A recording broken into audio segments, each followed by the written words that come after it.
Okay, welcome back to Kingston Stadium here in Cedar Rapids, Iowa, as we get set for week number 6 of the Iowa High School football season. Alongside John Chido, I'm Mark Amadale. Brian Morris is down on the Dowling sideline, which is the east sideline, as this field goes north and south. Dowling in their road white uniforms, maroon pants. At least most of them are. And as we get set for kickoff, as both teams take in the field. John Chido, welcome. Sitting in for Mr. Matt Mandring tonight. Thanks, Mark, for having me again. It's great to be back watching Friday night football. I wouldn't rather be anywhere else. Great, and you realize how much you miss it when you're waiting. No question about that. I think we all do, and that's kind of how it rolls, you know. And once you're out, you're always asking for more. Let's go down to Brian Moore, see if we can pick him up on the Dowling sideline. Brian, are you there? It might be a challenge tonight here with this stuff. But we'll get him a second here.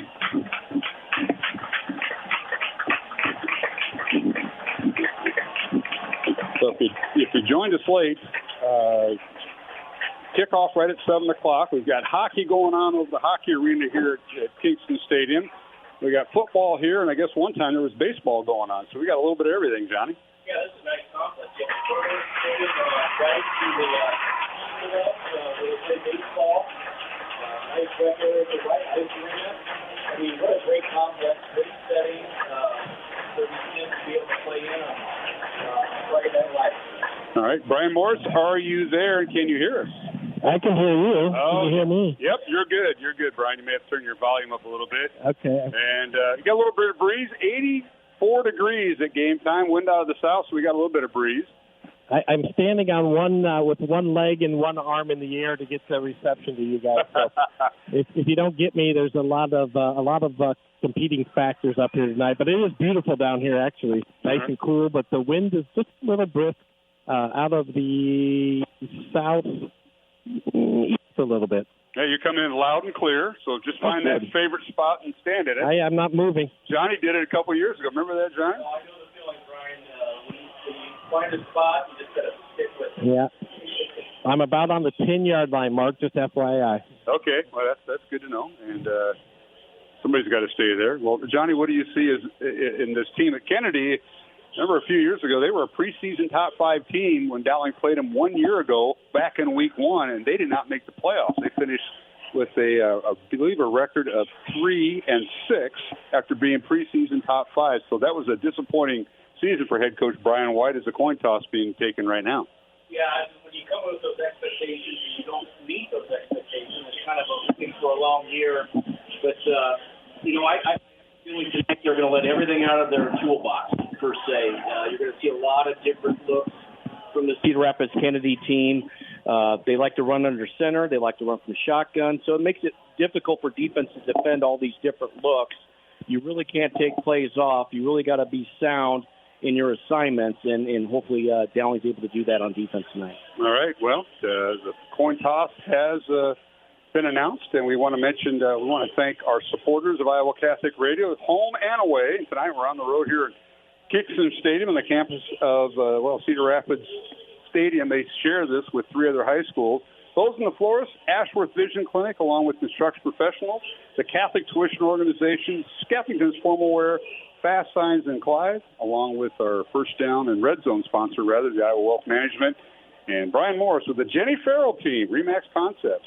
Appreciate their sideline reports and support. So there we go. Brian, is our roster complete now? I think we got all the stuff in it, right? I think we got everything down here, guys. Again, the kickoff is going to go to the Maroons, and we'll see what the Jeffrey Roberts, Sam Drexler back, how they can return it.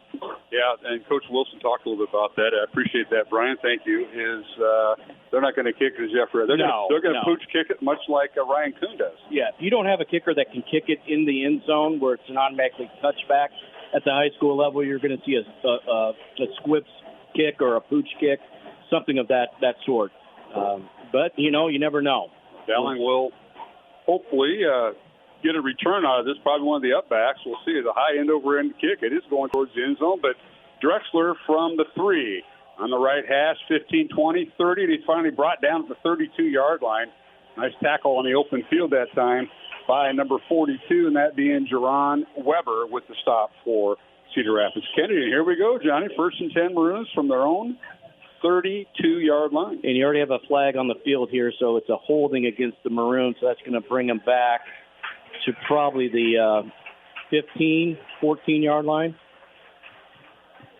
Yeah, they're going to start at the 12, Mark. Oh, there you go. So it's half the distance back to the 12-yard line. So that's something the Maroons have not done well. They played well in games to win, but the penalties will catch up to you. Yeah, especially last week in the week before against Southeast Polk, they took a lot of advantage on special teams where were able to put some points up on the board, but you don't like seeing that right out of the gate, a penalty on the kickoff.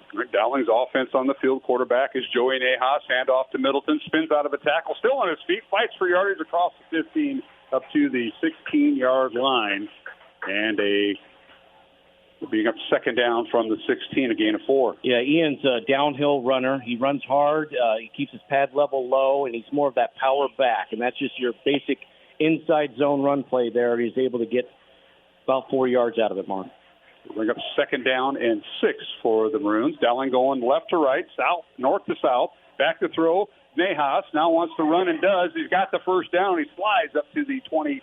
I'm going to mark him back to the 22-yard line, and that is right at the marker. And no, they'll say he's a yard shy. Yeah, he slid. Yeah, yep. He looked like he was going to go to Jeffrey Roberts on a go route. He had one-on-one coverage down toward the west side of the field, and it wasn't there, so he saw a running lane and took advantage of it. They spot the ball right on the 22-yard line. Gain is 6 for Nahas. It's 3rd and 1 Dowling. Maroons will go out of the shotgun with Nahas. Hand off to Middleton. He's got the 1st down. He's tripped up as he crossed the 25-yard line. And that's just another inside zone play to Ian Middleton. Good hard run for the 1st down. Got about 3 or 4 yards. 1st down Maroons. Glad you could join us on Iowa Catholic Radio. Thanks to the Welcome folks back at the Iowa Catholic Radio studios. We are radio only tonight. Matt and his son Roman tag teaming as we had a little bit of technical difficulties to start. Hopefully we can finish better than we started, much like maybe the Maroons. Hand off Middleton on 1st down. Bounces outside the numbers near sideline, and he finally cuts upfield. They spot him down at the 36-yard line.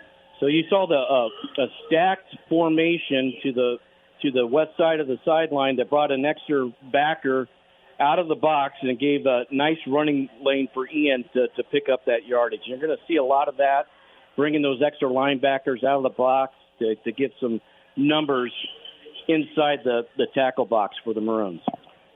Dowling in their dizzying white uniforms, maroon pants, white helmets, and Kennedy in their home green uniforms with gold numbers, and we've got a timeout on the field right now, and we'll keep it here with 10 minutes and 12 seconds remaining here in the 1st quarter. No score, Dowling and Cedar Rapids Kennedy here at Kingston Stadium in Cedar Rapids. And we want to thank our supporters. They include Fast Signs and Clive, Skeffton's Formal Wear, and Catholic Tuition Organization.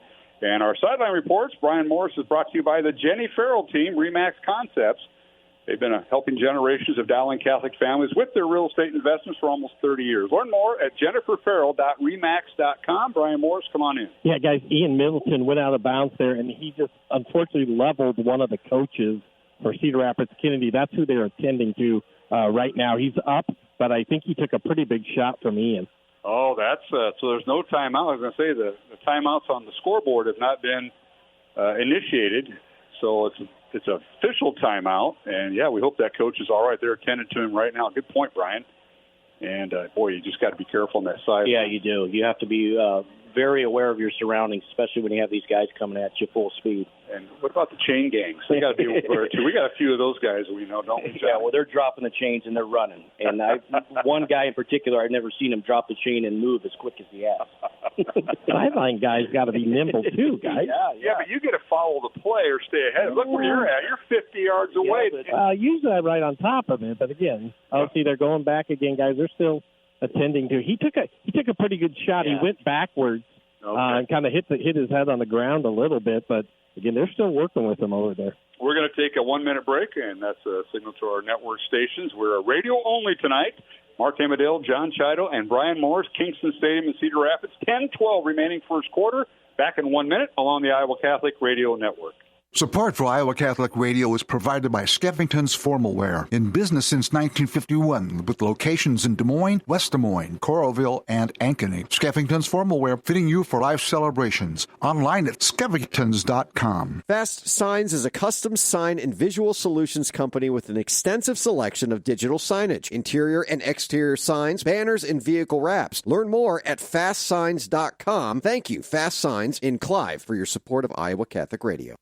Building a relationship with a primary care doctor is one of the easiest ways to stay healthy. Schedule your annual checkup with a Mercy One doctor so you're ready for what life brings next. Find care at mercyone.org/healthpowerslife. Support for Iowa Catholic Radio is provided by CTO. Your support has helped thousands of students attend our Catholic schools. CTOiowa.org. At CTO, the bottom line, it's for the kids and their future.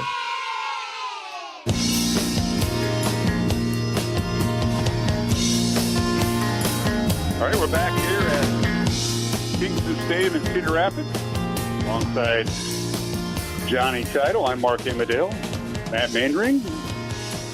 Friday night off, a little wedding going on in South Dakota, so Johnny filling in. Brian Morrison, the Dowling sideline. Maroons get loss on that play, loss of 7. It's second and 18. Handoff this time goes to Middleton, bounces outside, breaks the tackle, and finally up near a first down. They'll spot him at the 45. He needed to get to the 46. Great run by Ian Middleton, and they are running right tonight with that Dowling offensive line, John Chido. Yeah, you're exactly right. That's the third time tonight they've ran behind Evan Mitchell and Max Thomas on the right side.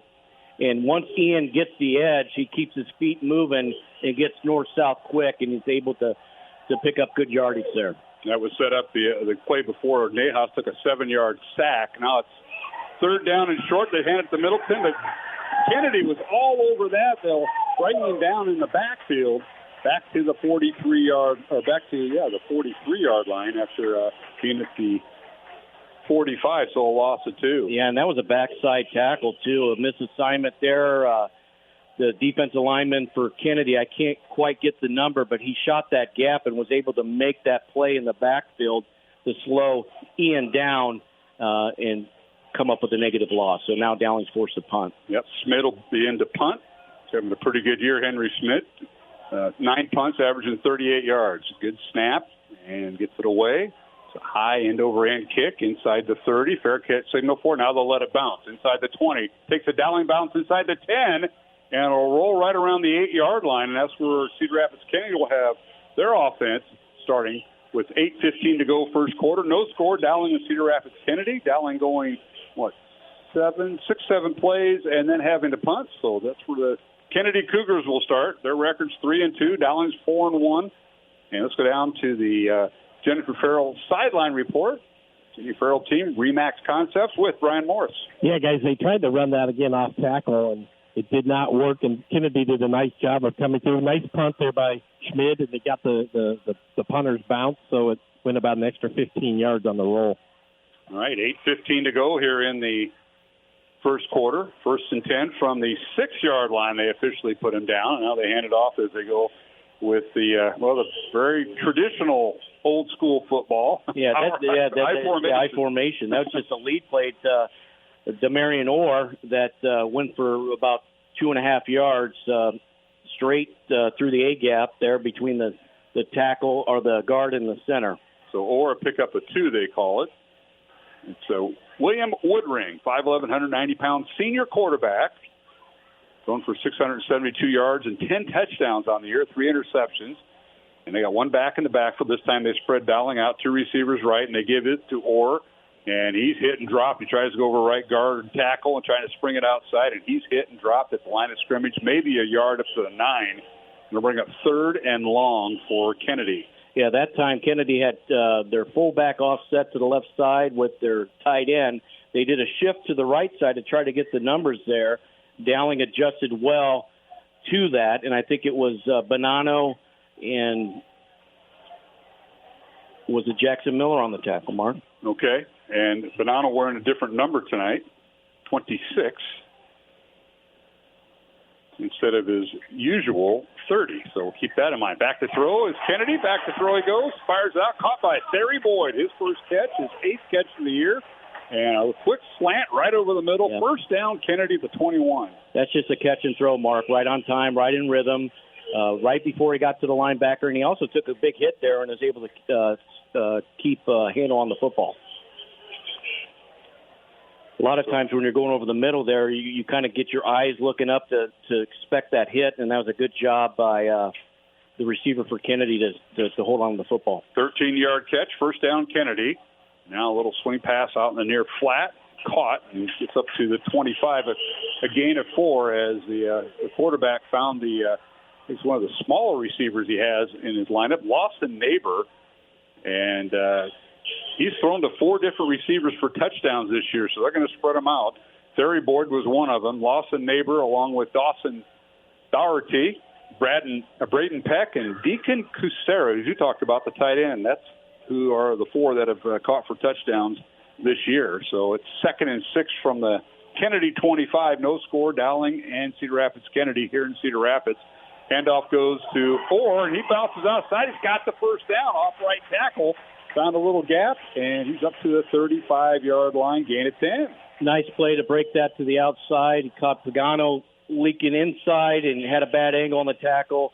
And it was a good job by Orr getting north-south and picking up good yardage in the first down. You spot him down officially at the 36, so give him a gain of 11. And it'll bring up 1st and 10. Kennedy, 5:20 remaining. First quarter, no score. Kennedy with the first down at their own 35-yard line. As they'll spread them out. 2 receivers on each side of the formation. Quarterback Woodring out of the shotgun. He's got Orr in the backfield. Gives it to him. He's hit and dropped at the line of scrimmage. Stacked him up right at the point of attack. It'll bring up 2nd down and 10. He had Brady Hagan in there, Bonanno in there, Jackson Miller. Nice play, being able to get through their guy on the defensive lineman, not get too far upfield, and make the tackle there behind the line of scrimmage. So no gain on the play for Orr. Jacob Solberg, Grady Farley, left side of that offensive line. Farley, a freshman at 280 pounds. Robert Bernards, the center, is a senior, and we've got a timeout. So we'll take one ourselves. 4:34 to go here in the first quarter. No score, Dowling and Cedar Rapids Kennedy. Back in Cedar Rapids in 1 minute along the Iowa Catholic Radio Network. Support for Iowa Catholic Radio is provided by Ashworth Vision Clinic. Complete eye exams, contact lenses, glasses, glaucoma testing, and urgent eye issues. 515-440-4610. AshworthVision.com. Support for programming is provided by Construction Professionals, serving customers through a proven process, creating unique design, functionality, and artistic beauty. Construction Professionals is a Catholic family business built on a strong foundation. CPCustomHomes.com. Support for Iowa Catholic Radio is provided by Bozen the Florist. Valentine's Day, Mother's Day, weddings, whatever the message, say more with Bozen. Bozen.com. 515-244-ROSE. Bozen makes the moment mean more. Maroon football lives here. Touchdown, Maroons! He is up and over the top. All season long. Dowling wins it in overtime. The Maroons storm the field. On 105.5 KIHS, Perry, Des Moines.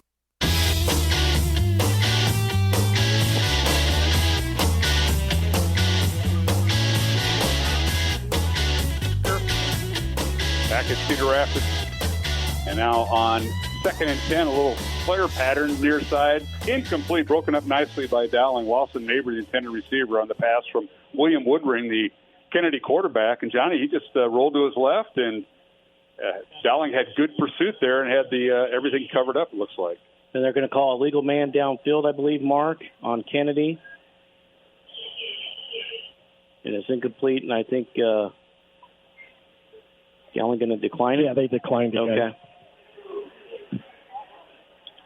Yeah, no officials, Mike. Yeah, there we go. And so it'll bring up 3rd and 10 as Dowling declines the penalty from the Kennedy 36-yard line. No score, Dowling and Cedar Rapids Kennedy. Mark Hamadale alongside John Chido, who's sitting alongside me tonight up here in the press box at Kingston Stadium, legendary field here. The legendary Bob Brooks broadcast right from where we're sitting. This is the Brooks booth. Mr. Chido, so keep that in mind. 3rd and 10, shotgun formation, 2 receivers each side, back to throw, and a pass over the middle, broken up, incomplete.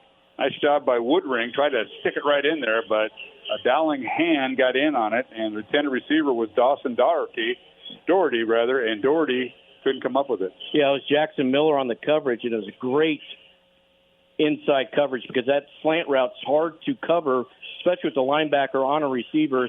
Jackson was able to get in great position and knock that ball, separate the ball from the receiver.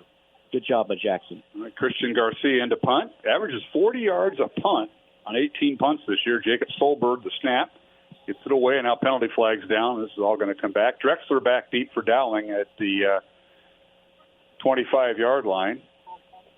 You got a false start. And Kennedy with the false start. Hey, Brian, I think the punt I heard punt left, so beware over there. I got you. I thought Dowling was going to come with the punt block, but again, Jackson Miller, he's the one I tend to watch on this play, but he kind of hung back a little bit. Just beware. I know you got friends over there, but Drex might be coming right at you. That's fair.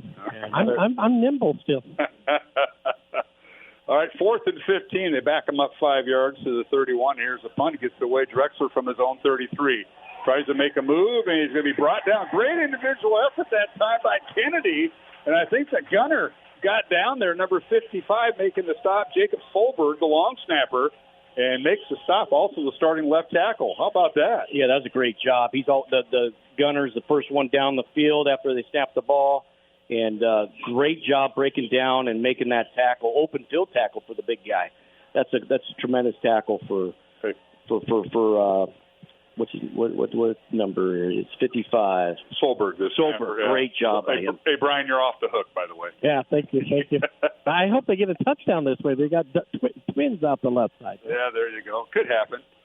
4:07 to go. First quarter, no score. Dowling with the first down at their own 32-yard line. A little pop pass caught on the left side across midfield. First down, Maroons, as they hit the Jeffrey Roberts. Yeah, Jeffrey came over there. And Dowling's going tempo here, Johnny. Yeah, so they did a stack with Drexler and Roberts. Can you imagine covering those two receivers?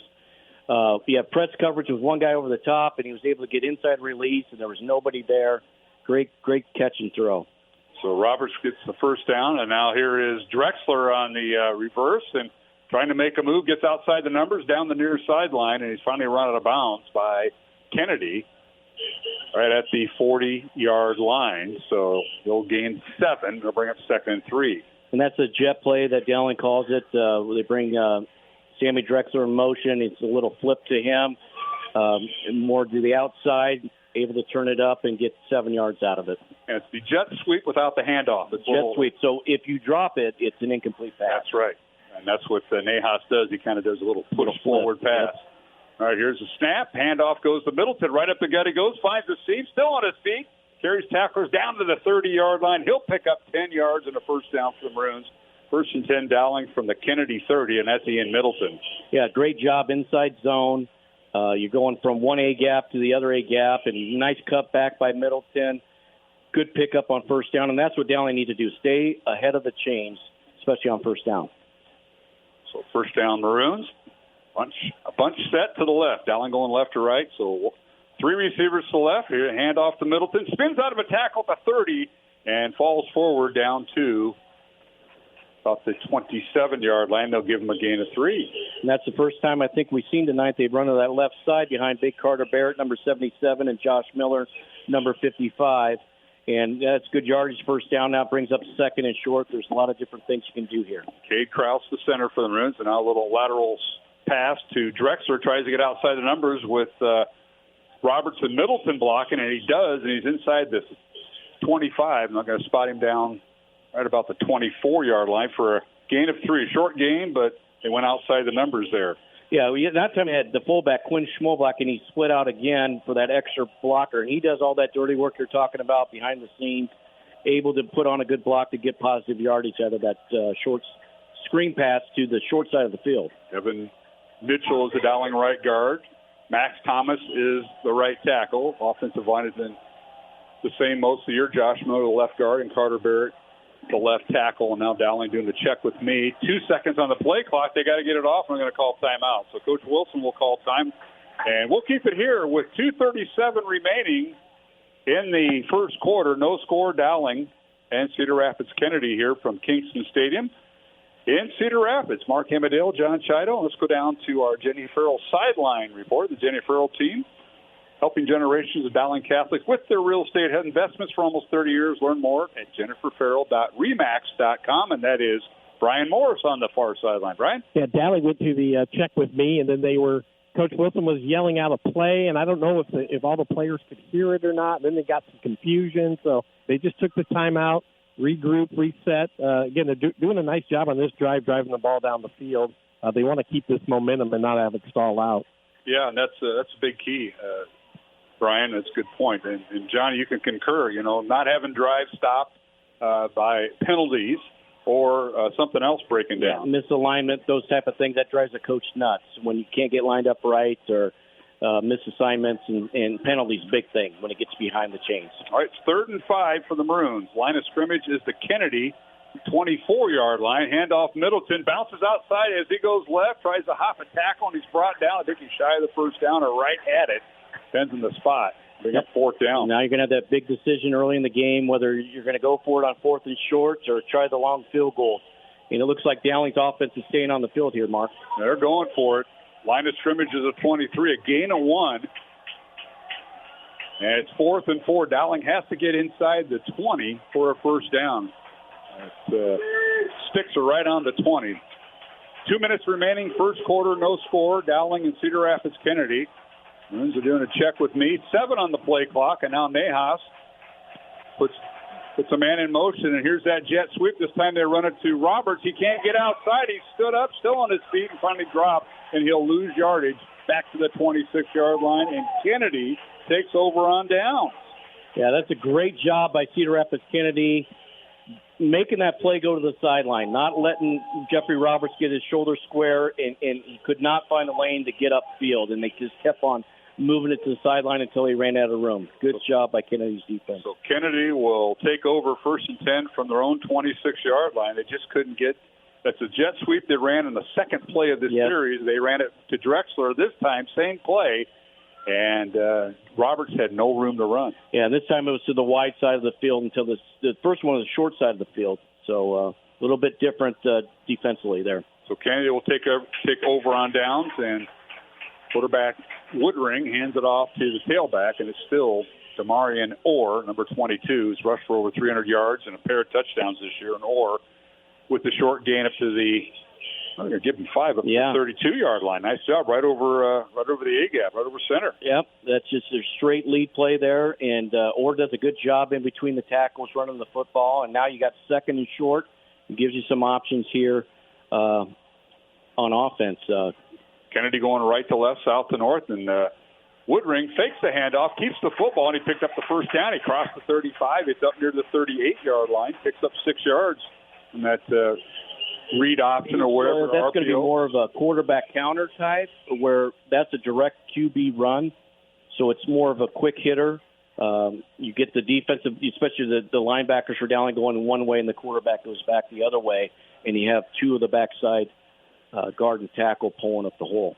All right, Kennedy with the first down at their own 39, no score. 38 seconds remaining in the first quarter. Dowling and Cedar Rapids Kennedy back to throw. Woodring fires the ball downfield.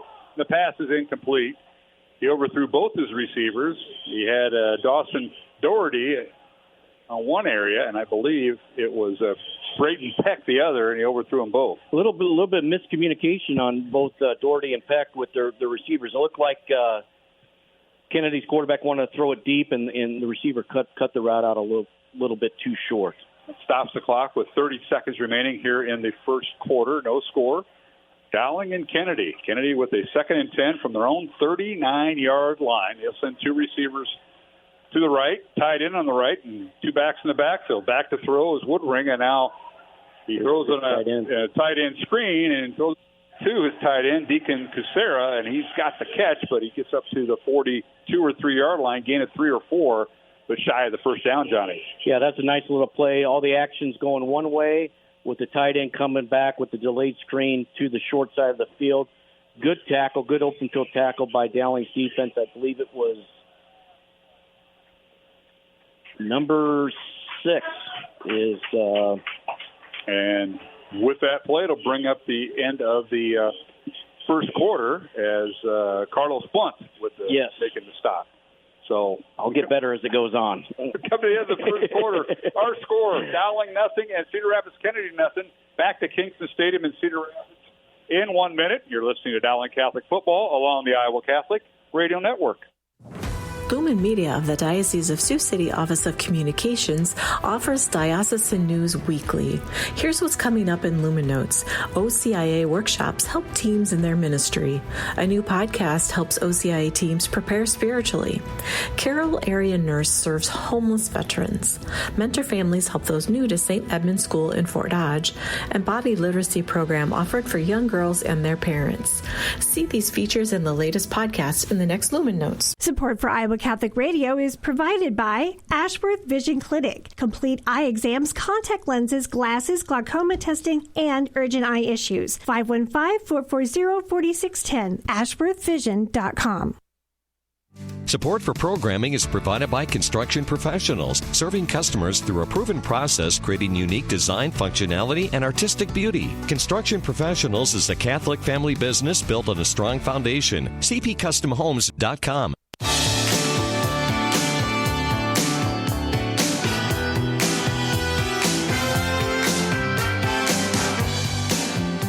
We're back here at Kingston Stadium in Cedar Rapids alongside John Chido, Mark Amadale. While we were away, Kennedy runs a play, and they complete the pass to Peck, their receiver. Braden Peck with the catch, about a 5-yard reception. That brings up 4th and 1 for Kennedy, and they're going for it from their own 48-yard line. At least they're going to show it. Woodring under center, quarterback sneak, and I don't think Woodring's going to get it.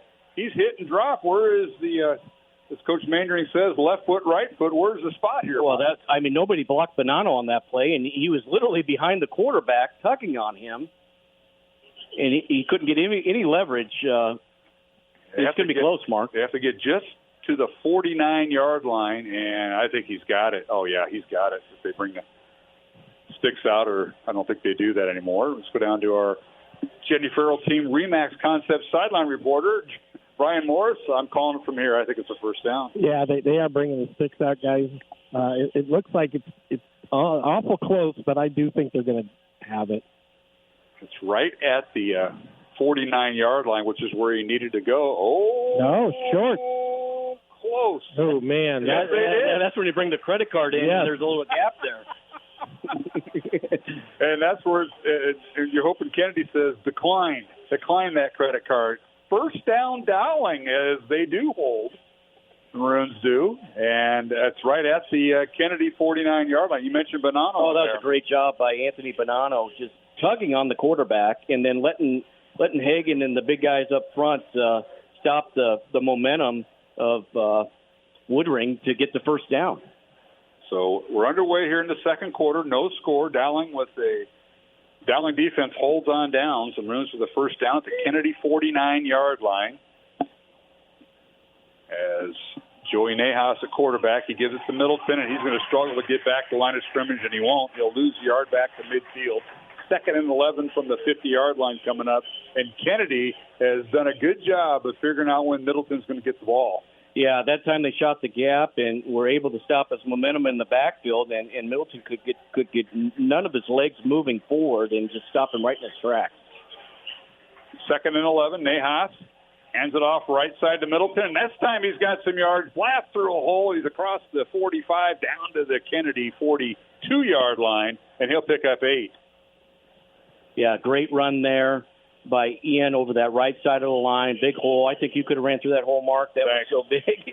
But now it brings up 3rd and short instead of 3rd and long. Nahas again, handoff right side to Middleton, runs into his own player. He's got the first down, tripped up inside the 35, down to the 34-yard line, a pickup of 8. Yeah, he's on a mission there. Ian's got his feet moving, and once he gets his feet moving, his momentum going, he's hard to stop. And he was able to do that again. That's 2 runs in a row.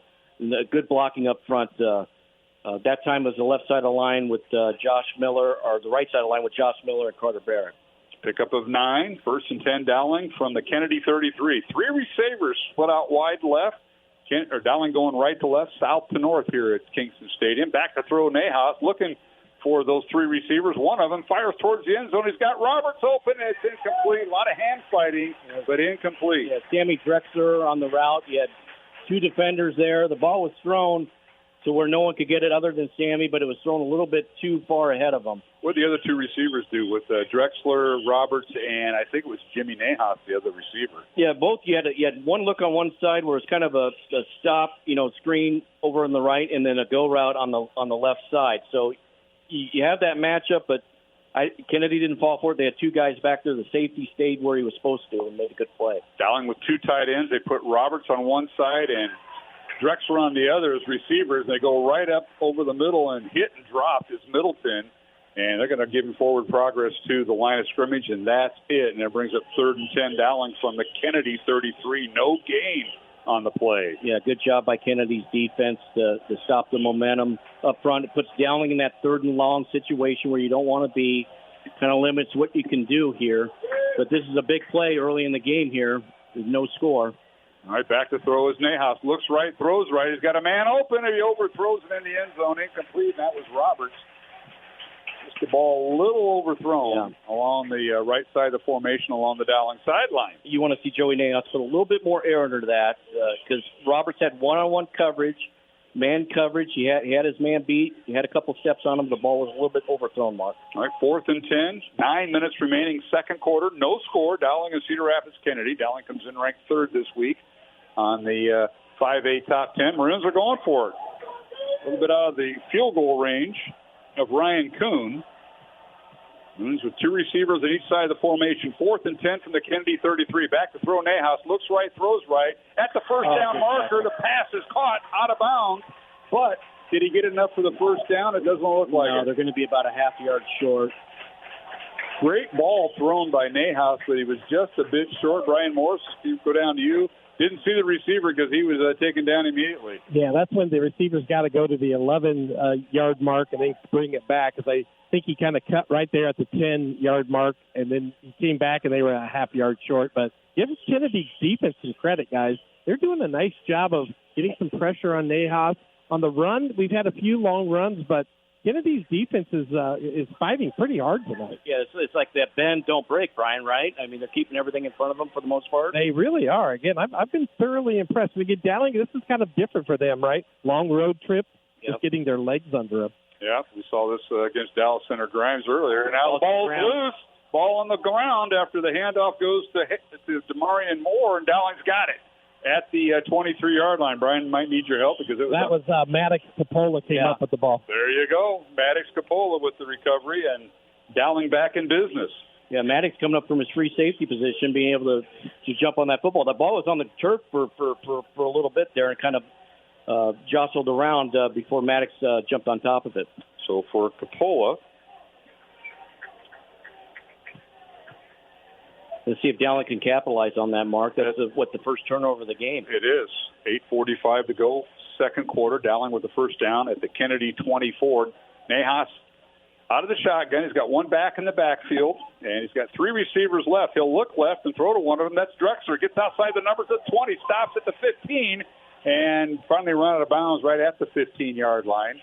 Maroons had Grayson Pennington in at tailback, relieving Middleton, but they went to Drexler on the near side. So you had 2-on-2. So two receivers blocking two defenders there with Jimmy Nahas and Jeffrey Roberts, and a nice little screen pass to out on the perimeter to Jeffrey Roberts. All right, here's Pennington with the football, and he breaks the tackle, and he'll go in for the score. He cut back against the grain, and Grayson Pennington, the backup tailbacks are sophomores, Smith and Pennington carries it in from 15 yards out, and Dowling on the board with 8.5 minutes remaining in the second quarter, Johnny. Yeah, great job capitalizing on the turnover. That's what you want to do. You want to put points up on the board, and great run by Grayson Pennington, able to cut back. That's just the typical inside zone play, Mark, and he was able to put a 20-yard gain and get in the end zone. Great cutback by Grayson.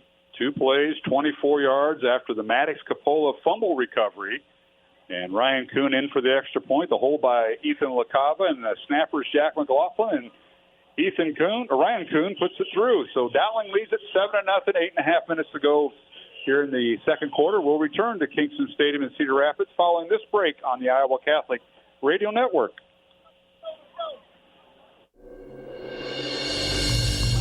I'm Father Thomas Loya, and this week on Light of the East on the Iowa Catholic Radio Network, this Jubilee year in the Church is dedicated to the virtue of hope in a world that seems so hopelessly broken. Our special guest, Kevin Matthews, will share with us how he found hope for his own brokenness through a broken statue of the Blessed Virgin Mary.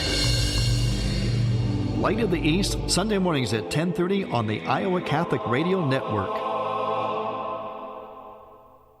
Support for Iowa Catholic Radio is provided by Bozen the Florist. Valentine's Day, Mother's Day, weddings, whatever the message, say more with Bozen. Bozen.com, 515-244-ROSE. Bozen makes the moment mean more. Support for Iowa Catholic Radio is provided by CTO. Your support has helped thousands of students attend our Catholic schools. CTOIowa.org. At CTO, the bottom line, it's for the kids and their future.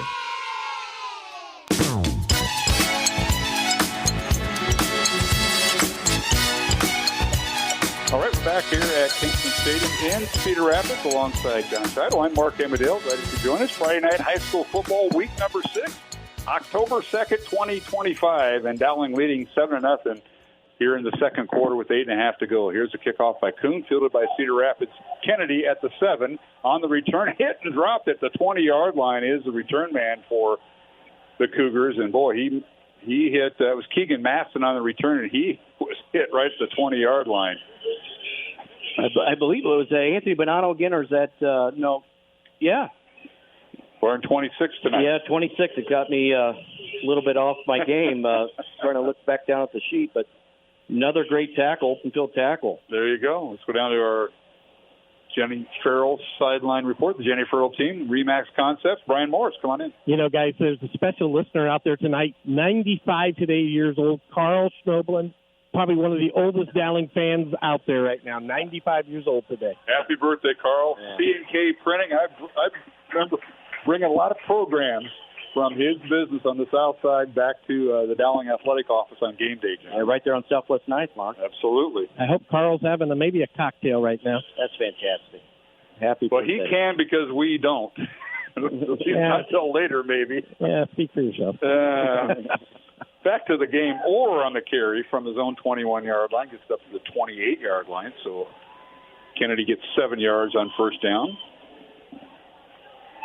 They're in that pistol look again. Yeah, they are 2nd and 2, and they'll give it to the tailback this time, and that being Demarion Orr. He tries to get outside, and he's hit and dropped.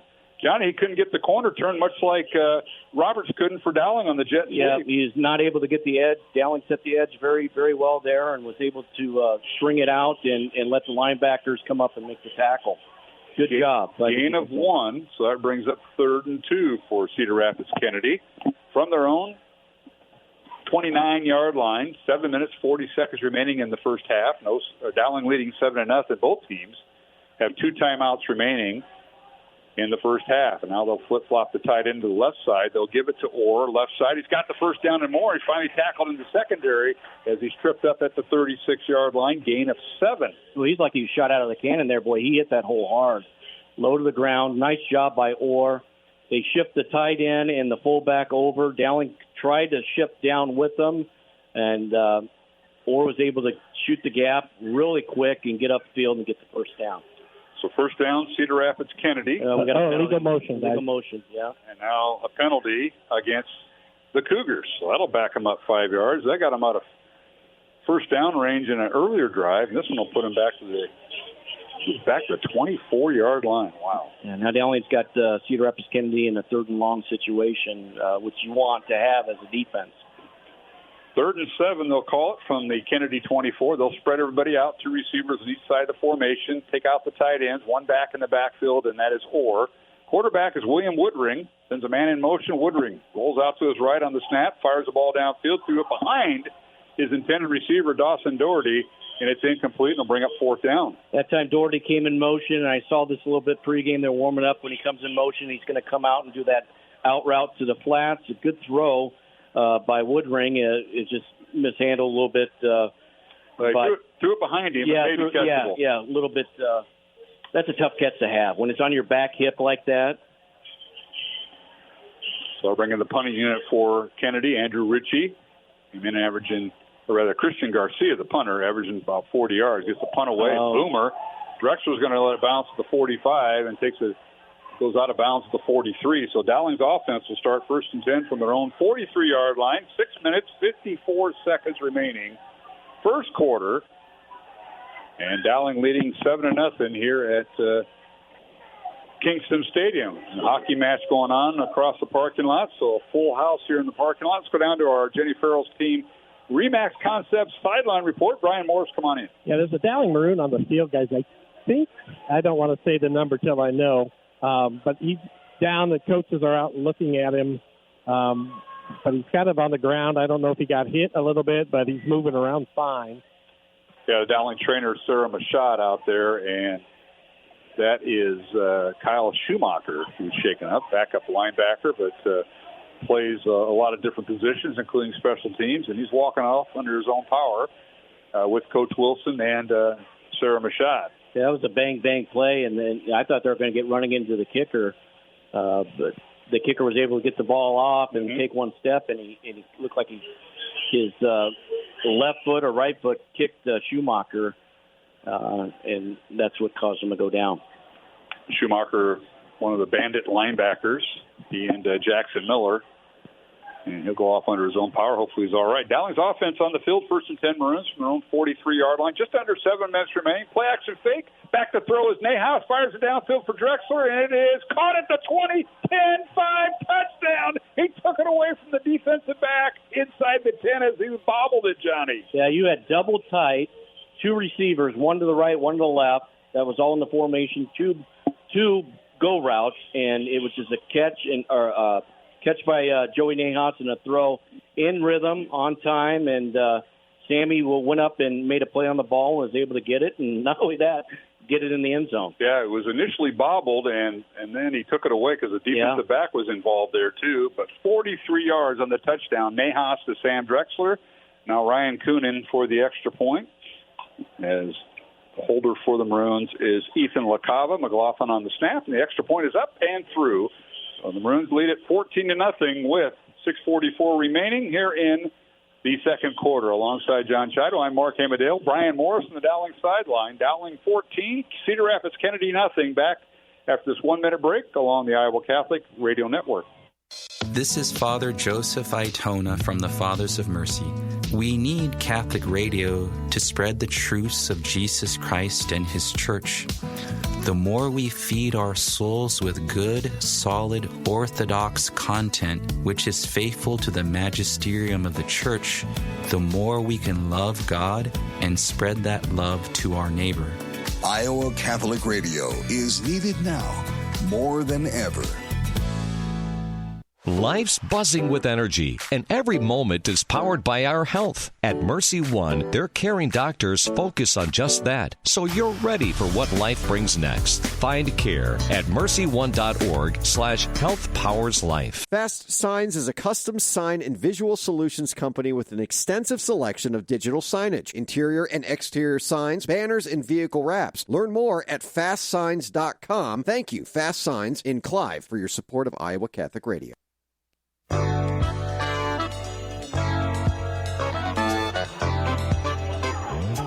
All right, welcome back to Kingston Stadium in Cedar Rapids, Week 6 of the Iowa High School football season. Dowling leading 14-0, 6:44 remaining in the first half. Here's a kickoff by Kuhn, and it's fielded into the end zone, and now they're going to take it out. He fielded it at beyond the goal line. He takes it across the 20 up to the 25-yard line. Nice return that time by Keegan Maston.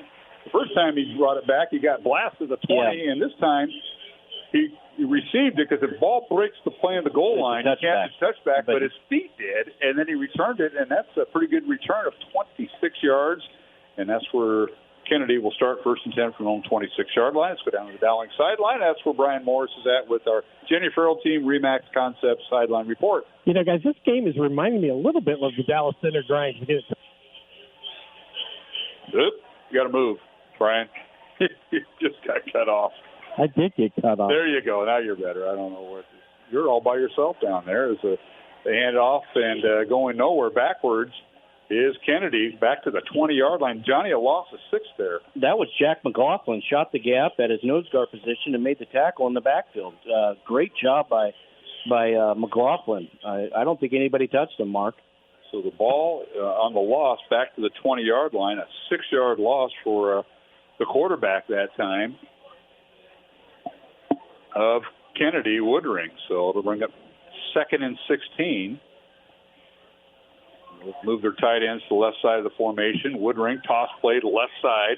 That's Demarion Moore trying to get outside the numbers. He's finally tackled a run out of bounds rather than the 30-yard line on the Dowling sideline, which is across from us on the east side bleachers. Good job by Pagano stringing that out to the sideline. That could have been a lot more than what Orr got in yardage, and he just ran out of room, Mark. And a good job by Leo Pagano, and I believe Maddox Capola stringing that out and keeping that sideline as an extra defender. Yeah, that is true. Haven't said that in a while. Toss play. Yeah. That's old school. Yeah, it is. I formation they usually run. This time they're running 2 receivers each side. Back to throw is Woodring. Fires the ball downfield. The pass is in and out of the hands of the receiver, but knocked away at the last minute by Dowling Catholic. And I'm not sure who got Jeremiah Robertson.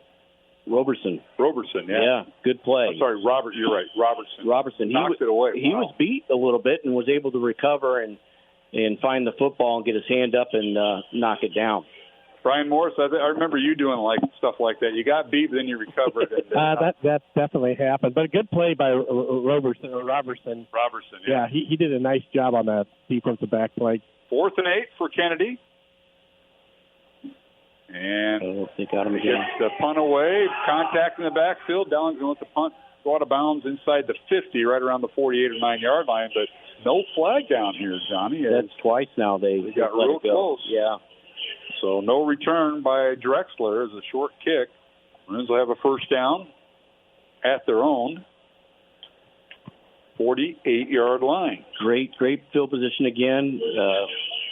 Good opportunity for Dowling's offense to capitalize on a short field mark. They're able to do it twice now and see if they can do it again. Tonight's game of the Iowa Catholic Radio Network, brought to you in part by Fast Signs and Clive, Skeffington's Formal Wear, and Catholic Tuition Organization. 1st and 10 Maroons, ball on their own 48-yard line. Handoff up the middle. Middleton back in, and he's tripped up. He's got the first down. Oh, no, he's short of the first down. They spot him at the 44 of Kennedy, but a blast right up over the middle there, John. Yeah, so that was they brought Quinn Schmolbach. He was split out to the left side of the formation. They brought him in motion, and he was able to make a nice backside block to free Middleton. It was kind of like a inside counter. Good job by Middleton to move forward and get good yardage. Got an 8-yard gain, and now they give it to Middleton again with 3 receivers left. Ian right up the gut and right over the A-gap inside the 40s down to the 38-yard line, gain of 4. You know, to the right side of the offensive line, right behind Josh Miller and Carter Barrett. Inside zone again, Mark. They're getting 4 or 5 yards a pop. Dowling going tempo here. Here's low snap, but handled by Nahas. Hands it off to Middleton, and he crashes his way inside the 35 down to the 32-yard line, gain of 6. Again, inside zone. It's been working well. That time they ran it to the left, and we have those big offensive linemen with Carter Barrett, Josh Miller, Cade Krause, and Evan Mitchell, and Max Thomas. When it's working, keep on doing it. Absolutely. I mean, they're averaging 4 or 5 yards a carry on this drive. We got a timeout on the field. We'll keep it here with 4.5 minutes remaining here in the second quarter. It's Dowling 14, Cedar Rapids Kennedy nothing.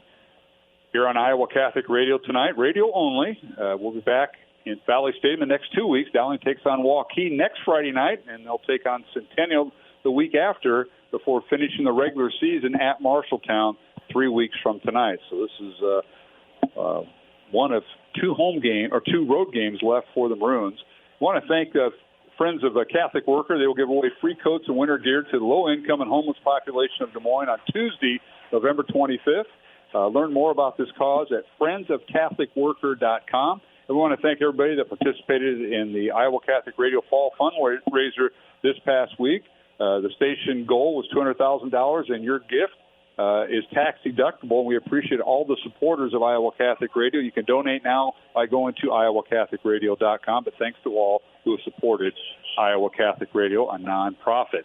All right, out of the timeout, out of the injury timeout, the young man makes his way off the field. Dowling with the first down now as Middleton carries, and they're going right up the same play they used before the timeout, Johnny. Yeah, that's they call it a push play where the fullback goes the opposite direction, blocks the end, and it's an inside zone play, and it's been working well. Down to the 26-yard line. Now they'll throw the ball. A little swing pass by Nahas to the right side. It's caught, and down near the 21-yard line is the receiver.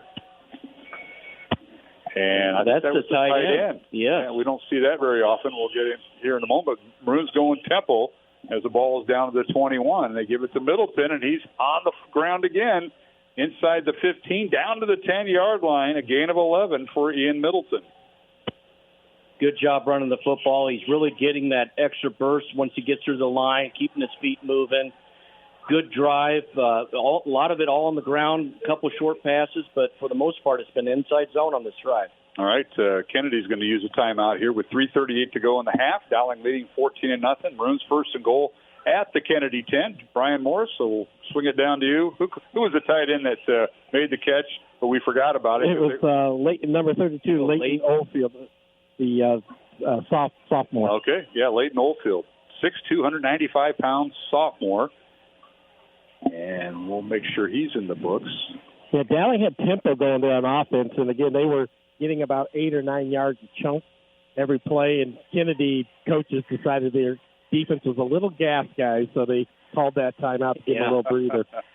It's got to be a little hot down there, Brian. There's a lot of the guys hydrating or cramping up a little bit. I haven't seen anybody cramping yet. Actually, it's here. It's really not too bad. The wind helps a little bit down here. Yeah, that breeze coming out of the south, Brian, as you mentioned. Of course, you've been hanging out in the southeast part of the stadium. So, you got an update in the hockey game over there? They're letting you know anything? No, somebody's getting in a fight, I'm sure. All right, out of the timeout by Kennedy, they have one remaining, and the handoff by the Maroons to Middleton, and he's stacked up at the point of attack. No gain on the play. Yeah, Kennedy saw enough of this and decided to put more guys in the box and more one-on-one coverage on the outside, press coverage.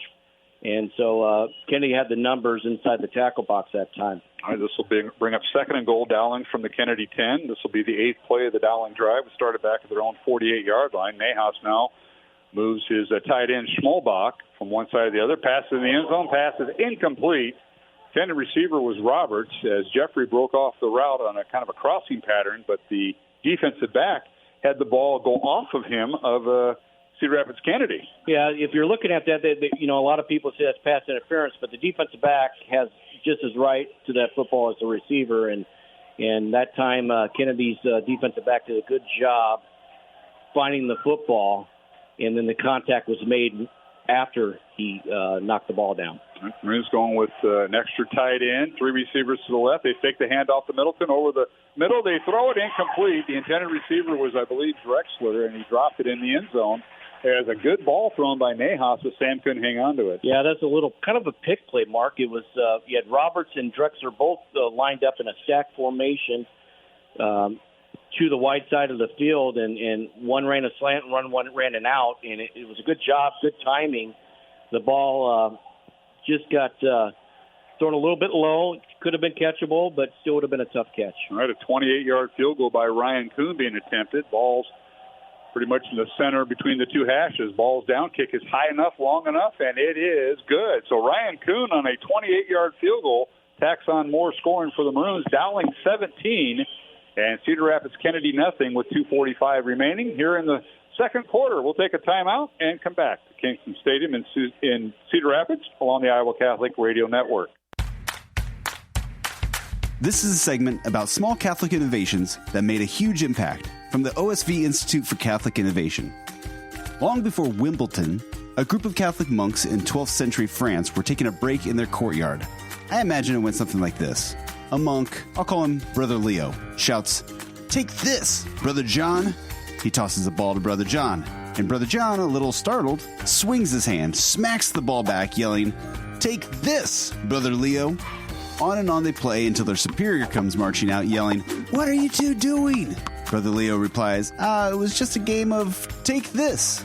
But in French, the word for take this is tenez. So that may not be the actual story, but you can thank Catholic Innovation for tennis. Learn more about what OSV Institute is doing to inspire and encourage Catholic innovation at osvinstitute.com. KIHS, Perry, KDVM, Mason City, KCSL, Spencer.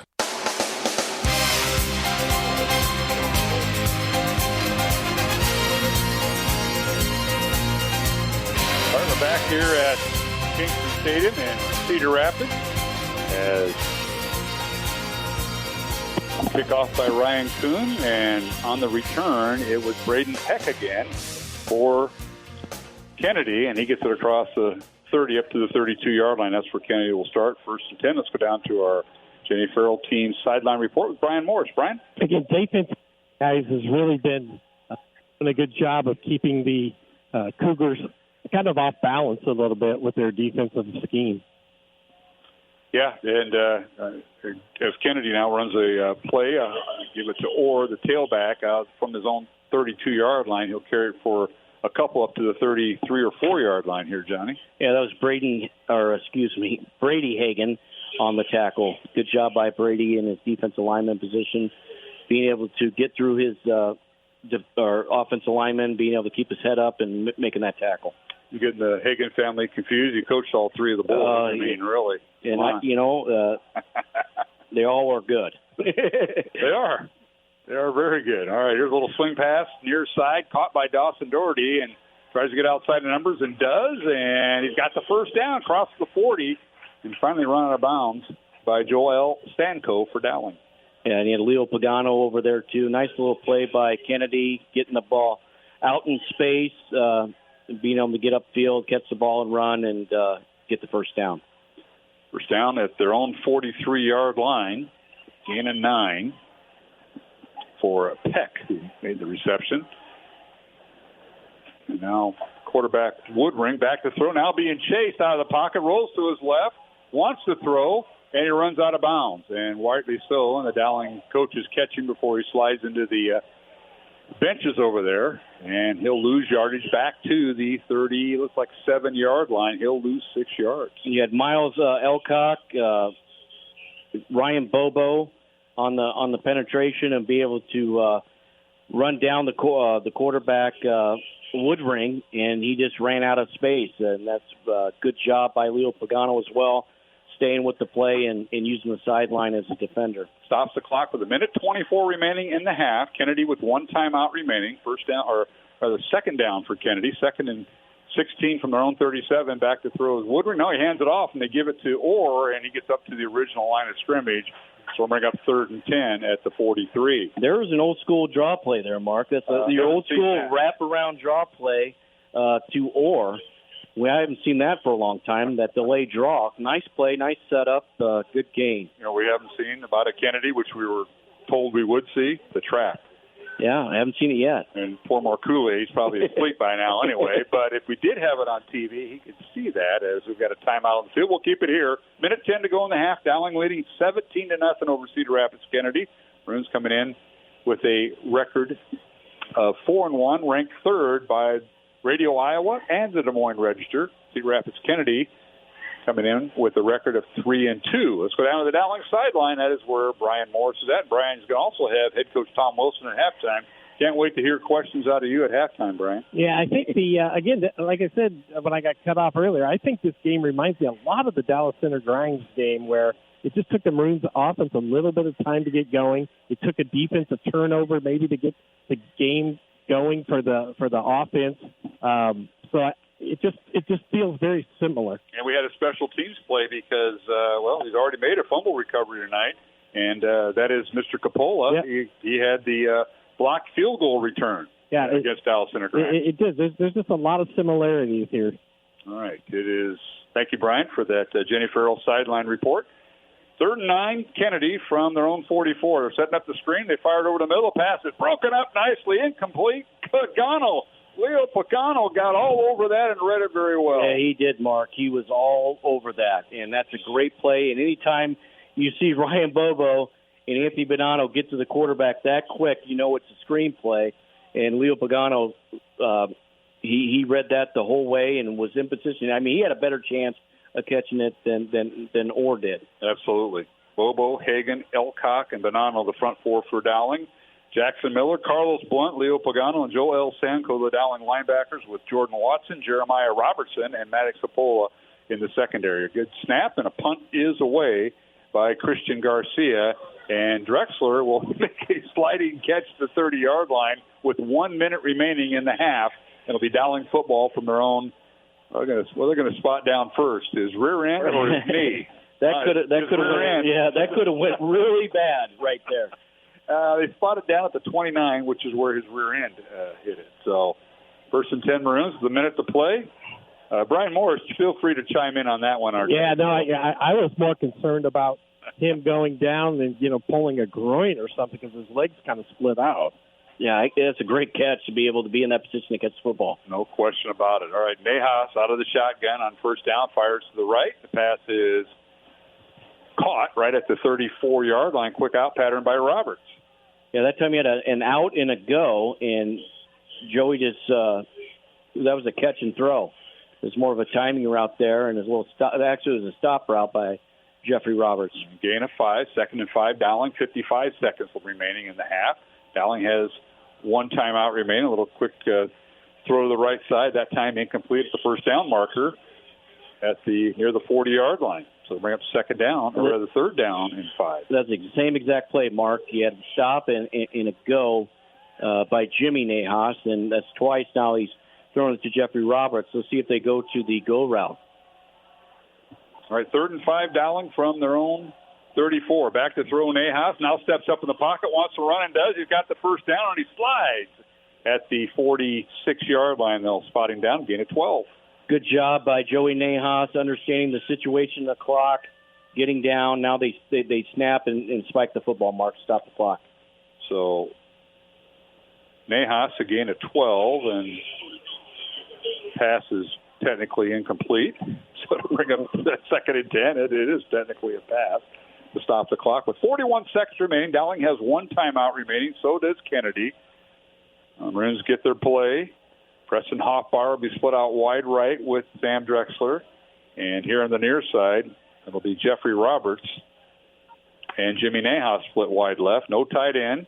Back to throw Nejas. Has time. Wants to run. Now looking. Still on his feet and throws it away incomplete. As long as the ball crossed the line of scrimmage, it's not a intentional grounding. I'll stop the clock with 34 seconds remaining, and I think the Maroons would like to get in field goal range unless they're really trying to get greedy here, Johnny. Yeah, you want to get something on the board here, especially with 34 seconds on the clock. Now you have 3rd and long situation. You want to first make sure you get to the sticks and get a first down or get close to it to give you a 4th and manageable. But they're running 2-by-2 receivers, so they're trying to take a shot deep, and if it's not there, they're trying to go underneath. You need to get inside the 40. Kuhn has hit it from long this year. Now Nejas back to throw on 3rd and 10, being chased, and fires it away incomplete. And it will bring up 4th down, 4th and 10 for the Maroons from their own 46. Is that Preston Hoffbauer on the pass? I think that's who the intended receiver. That's who Joey was trying to go to. The ball was thrown a little bit high and outside. All right, 4th down. I think Maroons will punt as I see the punting unit in there. Dowling's long snapper is number 45, Jack McLaughlin, and I believe is that Smith in there? They will rotate their punters once in a while, and that is Smith. Good snap. Smith gets it away from his own 35, and inside the 20, it's fielded by Cedar Rapids Kennedy, and that being Keegan Masson. He's brought down right at the 19-yard line. So 15 seconds remaining in the first half, and Dowling leading 17-0 over Cedar Rapids Kennedy here in Week 6. And be a first down for Kennedy, and they'll have to run one play, and that might be the half. Masson, he didn't call for a fair catch there, and a good job by Quinn Schmolblock breaking down, making a good open field tackle. Now you have Cedar Rapids Kennedy at the 19-yard line mark with 15 seconds. What do you do as a coach here? Are you going to go to the locker room? Take a knee? Are you going to try to take a shot at it? Take a knee. You have the quarterback, Woodring, take a knee. You would too. What are you asking me? You were a head coach.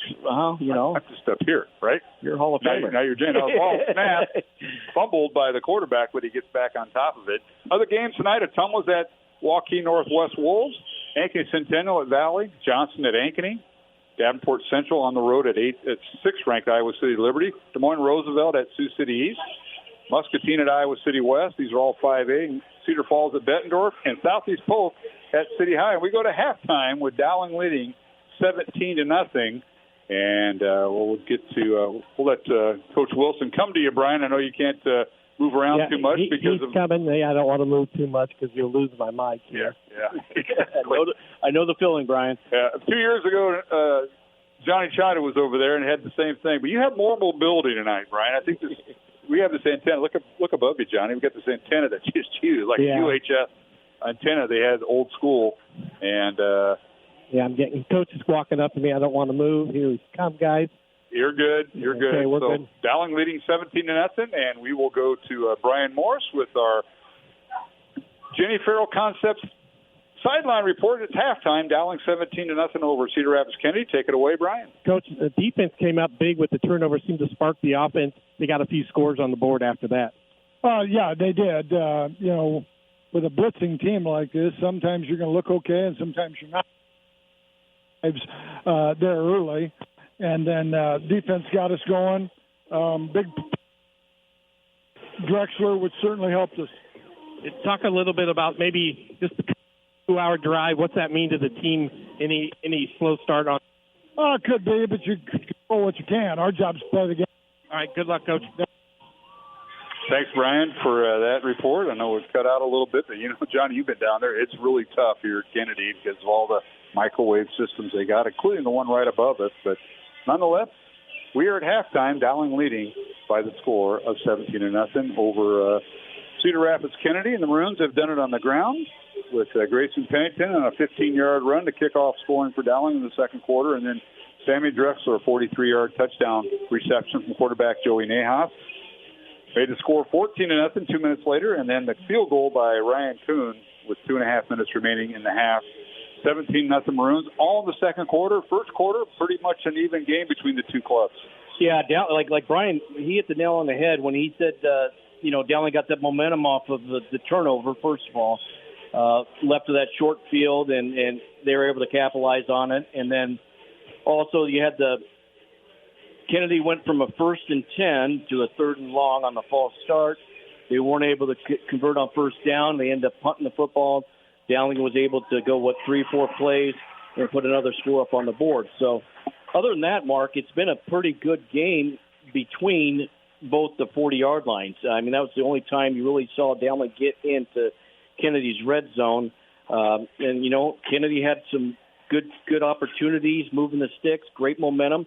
And just like Dowling, you'd have those false starts or you'd miss communications and put you behind the chains. And that's football, being able to take advantage of those situations both ways. And Dowling's been able to do that so far in the first half. They certainly have. And Dowling, with the halftime lead, 17-0 over Cedar Rapids Kennedy. Our halftime guest is Father Bruce Riebe. He's with the Byzantine Catholic Outreach of Iowa, and his church is up in All Saints Parish in Sailor Township. I'll have an interview with him coming up as Dowling leads it here at halftime 17-0. We'll return to Kingston Stadium after this 1-minute break along the Iowa Catholic Radio Network. To all our family of listeners, we want to say thank you for your generous support during Iowa Catholic Radio's fall fundraiser. Your gifts make all the difference in ensuring that the message of hope continues to be broadcast on every frequency. If you didn't get a chance to pledge, it's not too late, and matching dollars are still available. Donate now at iowacatholicradio.com to help each and every listener hope with frequency. Again, thank you for supporting Iowa Catholic Radio. Support for Iowa Catholic Radio is provided by Skeffington's Formalware, in business since 1951, with locations in Des Moines, West Des Moines, Coralville, and Ankeny. Skeffington's Formalware, fitting you for life celebrations. Online at skeffingtons.com. Support for Iowa Catholic Radio is provided by Ashworth Vision Clinic. Complete eye exams, contact lenses, glasses, glaucoma testing, and urgent eye issues. 515-440-4610. AshworthVision.com.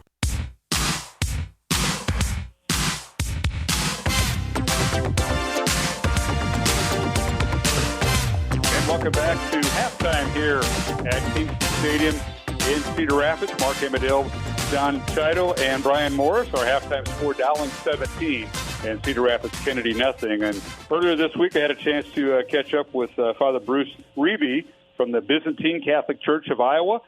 He was part of the Iowa Catholic Radio fundraiser earlier this week, not only on Monday, but he also said Mass at the Iowa Catholic Radio Chapel today. And here's my conversation with Father Bruce Riebe held earlier. Amadale at halftime, and now visiting with Father Bruce Riebe. He is the priest from the Byzantine Catholic Outreach of Iowa at All Saints Parish in Des Moines. That's where he is headed up. But Father, welcome. And you've been on earlier this week on Iowa Catholic Radio. You kicked off the fall fund drive. So it's good to have you on beginning of the week and as we end our week here on this Friday. Welcome. Thank you, Mark. It's a pleasure always. Well, Father Bruce, talk a little bit about yourself. I know you've got some background in a little bit of sports radio, but you went to college before you became a priest in the, I believe, you went out in Indiana. You went on college on a golf caddy scholarship. I don't think that's ever been heard of here. Explain to our listeners. If anybody has ever seen the movie Caddyshack, the young man in that movie was trying to get a scholarship, and such a scholarship actually exists. Chick Evans was an amateur golfer, and when he won the U.S. Open, he didn't want to take cash, and so we started a scholarship program for deserving caddies, and it's throughout the Midwest. And so I was a caddy in Northwest Indiana, Hammond, Indiana, and applied for the scholarship. It's a financial aid scholarship, and you have to be in the upper quarter of your high school class and show some leadership ability, and, of course, be a caddy as well. And so I was fortunate enough to receive a full ride to Purdue University. And my major was mass communication, radio, TV. And so right after school, I started working in radio and was the sports director at a radio station in central Indiana prior to my calling to the priesthood. So in a nutshell, that's a little bit of background on myself. And as I remember our first conversation, because you are quite the pickleball athlete, and we'll talk more about that in this segment, but you were about ready to either accept or you were offered a job as a full-time sports radio at a radio station, and that's when you got the calling to become a priest. I was working at a station. It was a really a good station, but not a good paying station. And so I had applied, sent an audition tape to a station in the Chicago area, much broader listening area. And I made my decision to enter the seminary, and probably a week after that, I received a call from this particular station. They were offering me their sports director position. So I thought about it for just a moment because I told them the decision I just made. And then I said, I'm not doing this. I'm not entering the seminary because a lack of a job. I felt a calling. And so I immediately called them back up and declined and ended up in the seminary and a priest now for 40 years. The rest is history, as they say, and you were originally a priest out in the Cleveland, Ohio area for 28 years. That's away from your hometown before you started heading west towards Iowa City and now Des Moines with the Byzantine Catholic Outreach of Iowa. We're going to talk a bit more about that, but quite a journey. Yes, Mark. Our eparchy, which we call our diocese, covers 12 states. And so even though I'm from the Chicago area, my first assignment as pastor was in the Cleveland area, where I remained 28 years. And then that was prior to this assignment in Iowa. Our bishop has a vision to have a Byzantine presence in each of the 12 states that are part of his eparchy or part of his diocese, Iowa being one of them. Well, the Catholic Church, and I know you talked about that on the morning show very nicely back on Monday, but there is the Eastern Rite and the Western Rite. We're all Roman Catholics out of Rome, but there are like 4 eastern cities from what I remember when you talked to me earlier, and that's what the Byzantine community is, and there are there's quite a few of them here in America, in the United States, but not as well known here in the state of Iowa, but becoming known. And kind of let our listeners know a little bit about that, Father Bruce. Thank you, Mark. Sometimes folks think the Byzantine Church is like a religious order or just something that emerged later on, but actually the Byzantine or the Eastern Church emerged simultaneously as the Roman or Western Church did. In the early church, there were 5 centers or cities of Christianity, all Christians at that time being Catholic: Rome, Constantinople, Antioch, Alexandria, and Jerusalem. And 4 of those centers or cities were east of the Mediterranean Sea, and those are considered the Eastern churches, Rome being west of the Mediterranean. And St. John Paul II is the one who came out with a great encyclical, The Light of the East. And actually, it's the 25-year anniversary of that encyclical. And so he, in that encyclical, said the church needs to breathe with both of her lungs, the Eastern lung and the Western lung. So although we're very much a minority in the United States of America, we do exist on a level playing field as the Roman Church or the Western Church. So a cradle Catholic like myself or other Catholics that are listening, they could go to either church. It'd be no problem. I know you're at All Saints in Cedar Township during the week, and that's an 11 o'clock Mass. But you have confessions at 10:30 before Mass, so any Catholic is invited to come to that service. Absolutely.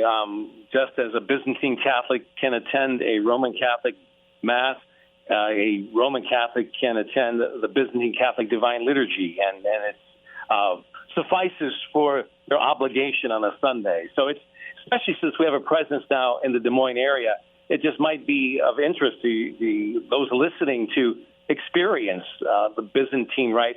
The rite is a little more solemn, a little more liturgy of antiquity.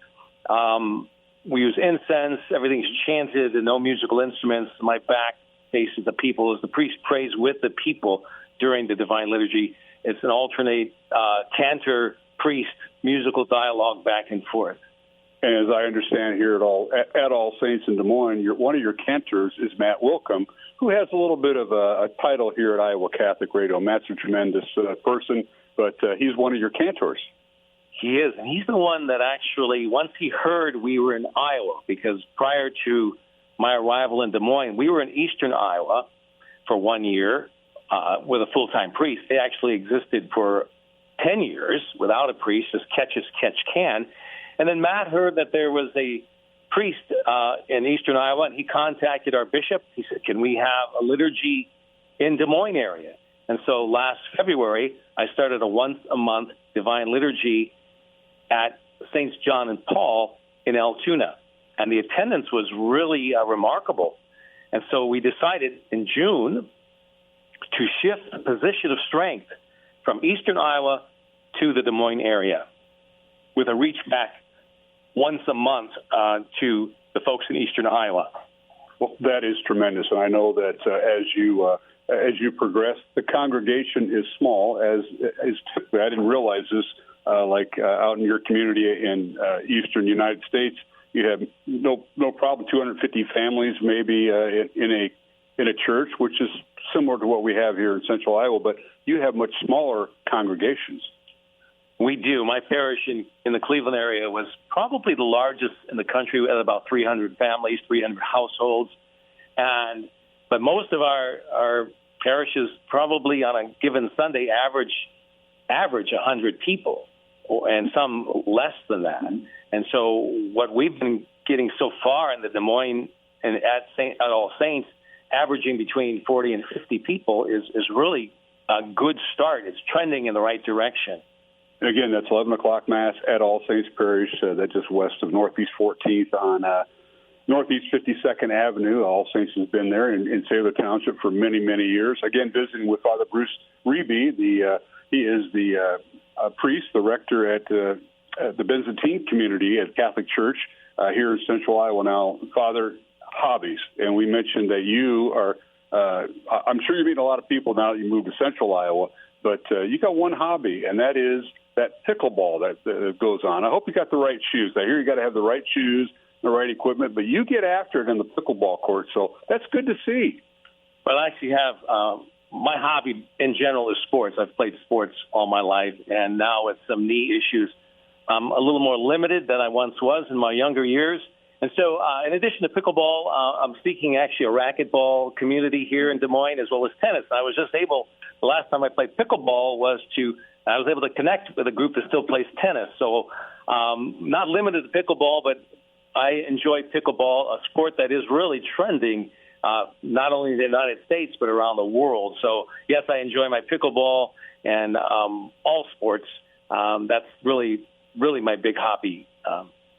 I know if I need a Friday night off or a Tuesday or Friday night during basketball season, I know who I'm calling.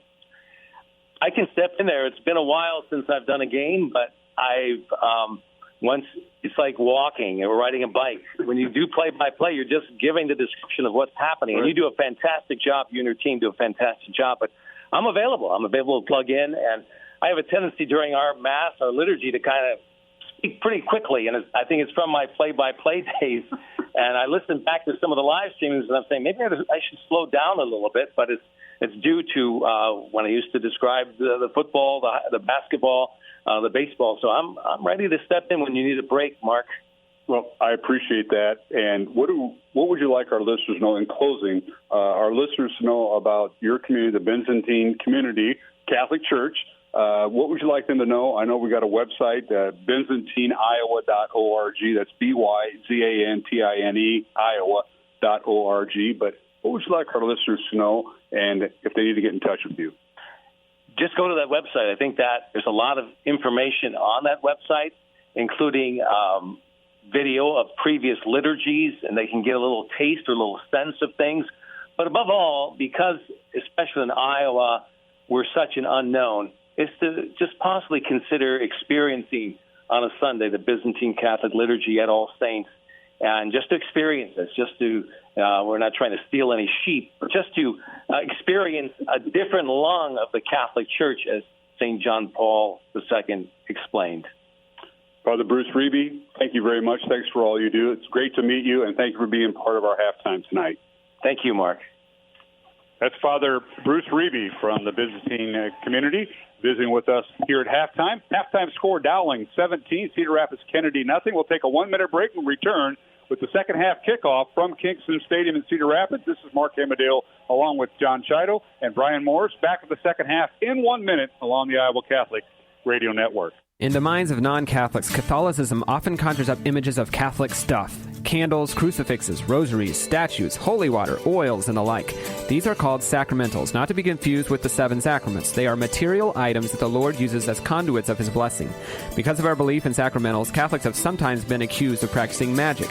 But magic is the pagan and New Age belief that an object has power in and of itself. Sacramentals, on the other hand, are the Christian belief that the living and true God uses His creation as instruments of grace and healing. Sacramentals appear throughout the Scriptures. James speaks of anointing with oil. Acts of the Apostles tells us that Paul's handkerchiefs brought healing power to those whom they touched. In the Old Testament, Elisha's bones were used to bring a dead man back to life. And of course, the Gospels portray our Lord Himself often using water, mud, or even His own spit to perform mighty works of healing and cleansing, a power which Jesus passed on to His priests to be continued to this day. Sacramentals are neither magic nor make-believe, but powerful weapons to be utilized in our spiritual journeys. This is Greg Ewell for Faith Check.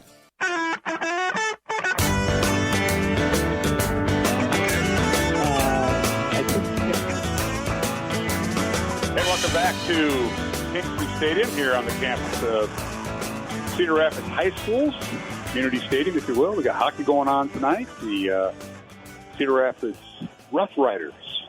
Mr. Chido coached at a Rough Rider school at one time. I remember his history. And, of course, we have where the Colonels play in the baseball field right across from us. But remember that, Johnny? You were a Rough Rider for a while. You got some blue left. Yeah, I do. I think I have one item that my daughter did not steal for her pajamas. But I was going to say Halloween, but I don't want to do that. No, Halloween. Okay. Let the Rough Rider roll. There we go. Brian Morris over there on the Dowling sideline. To see he hasn't moved, Brian. He's been standing at the 15-yard line. I've been trying. I was talking to the White Hat, and he told me to give a shout-out to Emma Madonia.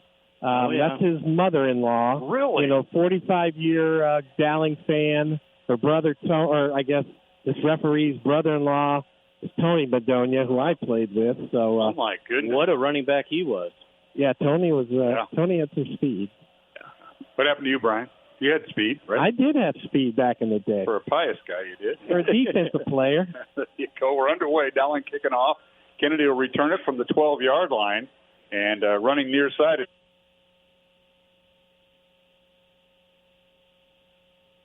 Louis Smith on the return, and we're back to football here, John. Let's see what kind of adjustments we made at halftime. We might see something here. Halftime adjustments, big thing. You're still at a 17-0 ball game, so anything can happen here. I think you want to see Rex Kenny get the ball, start to halfway. Go back to that running game with Orr. They're most effective if they stay away from the penalties in those third and long situations. Kennedy with the first down at their own 20-yard line. And want to keep the ball on the ground as being most of the first half. As Damian Orr trying to turn the corner, he does. He's up near first down. He's spotting them at the 29, a yard shy. He's tackled by Logano and Blanc on the tackle. And Orr, I like he's getting that edge. Cedar is doing a good job setting the edge there to produce 8 yards, 9 yards first down on the first down play. That was second and short. Gives you options. And a little play action here or another run for one. 2nd and 1. They'll go out of the eye. Handoff Orr. He's got the first down. He's finally stashed out right at the 32-yard line for a gain of 3. Tackled by Hagen, Logano again, and with Carlos Blanc on the tackle. Dowling 17, Cedar Rapids Kennedy nothing underway here in the second half. And a beautiful warm night here in Cedar Rapids as it is across Iowa. South wind, 10 to 15 miles per hour at game time. The temperature should dip into the upper 70s. High formation on first down from their own 32. And a little tailback counter to hand off to Ord. He is stacked up 4 white jerseys around him, and those are Dowling jerseys that wrap him up on a loss in the play. If it's Pagano and Bonanno and Hagen in there, that's a little miscommunication. The quarterback opened up one way and the back went the opposite way. They're lucky they were able to get the ball exchanged without any fumbles or anything like that, Mark. That's a good job by the Dowling defense that capitalized on that. Now in the second situation, we had 1 turnover and Dowling scores, and it's the 2 touchdowns. The first one set up after a managed to pull a fumble recovery, set up Dowling's first touchdown. 1 turnover tonight. 2nd and 12 for Kennedy. There's a toss play right side, and that is the backup tailback, Louis Smith, trying to turn the corner. And he's getting that back inside the 25-yard line, and they're going to get Jordan Watson with unnecessary roughness, and that'll cost them room. So they had a loss of 7, and now they're going to tack on positive yardage for Kennedy. Wow. Yeah, good job setting the edge by Bonanno, trimming it out, make Jordan Watson came up and hard, making the play behind the line of scrimmage, and it's just too much stuff out there in the fast. 15 minutes. So, well, moves the ball back up to the original line of scrimmage. It's a dead ball fall from the 25-yard line. So puts the ball right just shy of the 44, they're going to mark it. And it's 1st and 10. Kennedy off the unsportsmanlike conduct. I formation. Now they'll put their fullback in motion, and we'll swing pass to the right side. Caught by Terry Boyd. Haven't heard much from him, and he's one of their leading receivers. And catches the ball, and then he just comes back against the grain right back towards the center, and it's hit and dropped. That time they brought the fullback, Jack Hayes, in motion, and for an extra blocker, he had 3 blockers on 2 defenders. Good defensive play to make that receiver Kennedy to break it back inside. Just make it a minimal gain. Yeah, Terry Boyd on the reception. Good for 2 yards, and I'll bring up 2nd and 8 for Kennedy. Power I formation out of the shotgun. Handoff goes to Marion Orr, and Orr is tackled right at the 49-yard line for a gain of 3, and we'll bring up 3rd down and 5 for Kennedy, shy of midfield. Yeah, we have O'Donnell on ground here now. That's what we needs some attention. Yeah, he's shaken up. I want to thank our supporters of Iowa Catholic Radio. They include those in the course.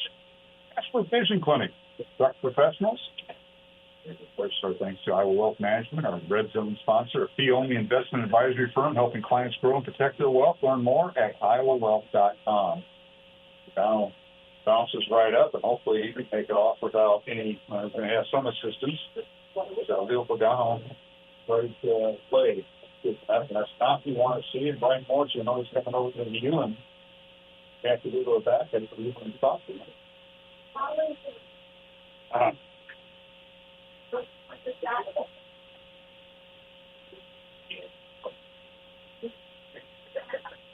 Clock stopped with just under 9 minutes left here in the third quarter. Dowling 17 and Cedar Rapids Kennedy nothing. That was our halftime score. We had 35 as they take Pagano off. He's coming in for him. Johnny's number 32. That's Oldfield, Leighton Oldfield. It's also the backup one of the tight end, and now a little swing pass, screen pass, well read by the Maroon defense. Bobo was over there, and it might be Sanko, and they broke it up incomplete. Brings up 4th down and 5 for Kennedy from their own 49. That is Dylan Ducharme. Dylan's a sophomore, 5'10", 195, and he remember Sean that just graduated, his older brother. Just step up play as well. Yeah, so Kennedy will punt from their own 49, 4th and 5 for the Cougars. And punter is Christian Garcia. Good snap. Garcia gets away. High, short kick. Got under it. It might land right on the umpire. Umpire's right near him at the 35 and takes a Kennedy bounce down to the 31-yard line, and that's where Dowling will have it. 1st and 10 from their own 31-yard line with 8 minutes, 34 seconds remaining in the second half. Now, 17 minutes. Let's go down to Brian Morris. Sideline report from Brian. Go ahead.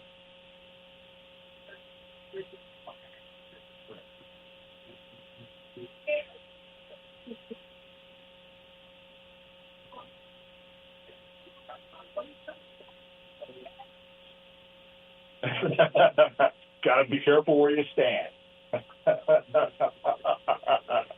We don't have any problems at Valley Stadium. Operator error. All right. 1st and 10 Maroons from their own 31-yard line, and handoff goes to Middleton. Ian in the secondary, off to tackle and finally wrestled down at the 40-yard line. He'll pick up 9 yards on 1st down. So that time, Dowling went with 3 wide receivers to the wide side of the field, brings an extra defensive player out of the tackle box, gets the number situation up for the offensive line and the block, and then defensive player coming off the edge with the blitzes, but Tom Wilson was talking about at the halftime. Right, Dowling will go with 2 receivers to the left, 2 tight ends, and now they'll send a man in motion. Smallback goes in motion left to right, hand up Middleton, right up the middle he goes, plows his way for a 1st down, just shy of midfield, and is spotting down at the 47 for a gain of 6. And again, the inside zone has been very effective for Dowling tonight. With Middleton running the football, they average about 4 or 5 yards of carry and get them in good situations. They got another 1st down mark and 3 wide receivers against 1st and 10 Dowling from their own 47. Back to throw. Mayhouse fires it out. It's caught. Drexler with the catch on the other side of midfield on the Kennedy side. And he's shy of the 1st down. They're going to say his knees stopped at the 47 of Kennedy for a gain of 6. This is a stop route, Kennedy Drexler, one-on-one coverage, just the catch and throw. Good 1st down yardage, brings up 2nd and short, and it's very manageable now. That's the situation you want to be in. It's now 2nd and 4 from the Kennedy 47. Here's Mayhaus back to throw, fires the ball out, and it is caught. Nice catch that time by Oldfield. The tight end makes a tackle at the 30, still on his feet, and finally brought down at the Kennedy 23-yard line. So Oldfield late with the catch from the sophomore. That's a delayed out pattern by the tight end. But by himself, he has receivers stacked to the wide side of the field. It's a delayed out route. Kind of like what Kennedy ran in the 1st half. Layton was able to catch the ball in space, one-on-one coverage, break a tackle, and then get some good yardage. 24-yard catch, 1st down Dowling. And now here's a little swing pass in and out of the hands of Drexler, incomplete. Sammy was the slot receiver to the right and had the ball in his hands, but didn't look it in. The pass goes incomplete, brings up 2nd and 10 from the Kennedy 23. Yeah, and these type of plays, Mark, is alleviate a lot of that pressure that you're seeing from Kennedy bringing those blitzes and stuff. The short pass plays, getting guys out of the tackle box and being able to get those one-on-one matches. Unfortunately, they were able not to connect on that catch and throw. They're actually in motion. They take the jet sweep to him. They hand it off to Middleton, and Ian hit and dropped right at the 20-yard line for a gain of 3. So a little variation there.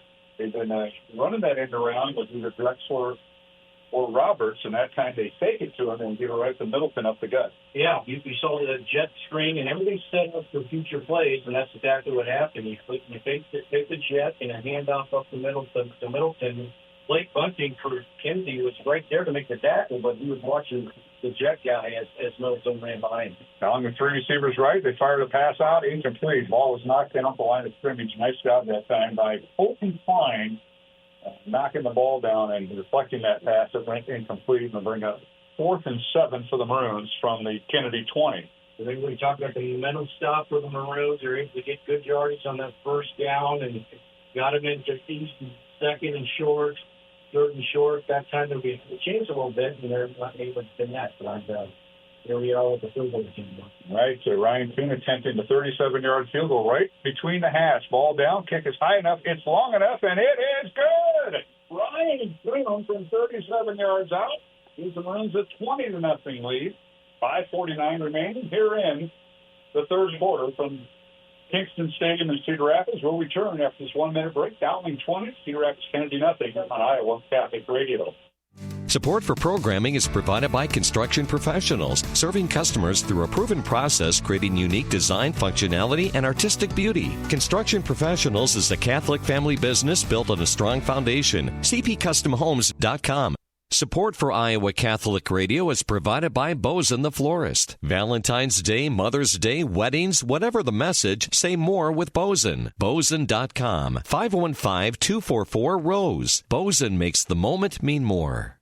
Support for Iowa Catholic Radio is provided by CTO. Your support has helped thousands of students attend our Catholic schools. CTOIowa.org. At CTO, the bottom line, it's for the kids and their future.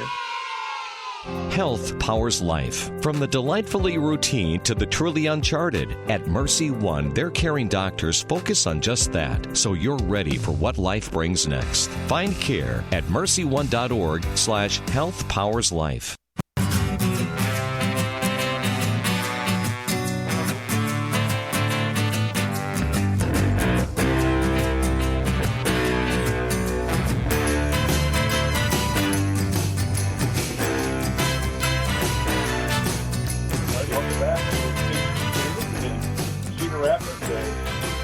By Dowling, returned by Cedar Rapids. So he returns it to the 36-yard line. That is where the Cougars will have it, 1st and 10. And let's go down the Dowling sideline. That's for Brian Morrison between plays. Dowling 20, Kennedy nothing. Brian?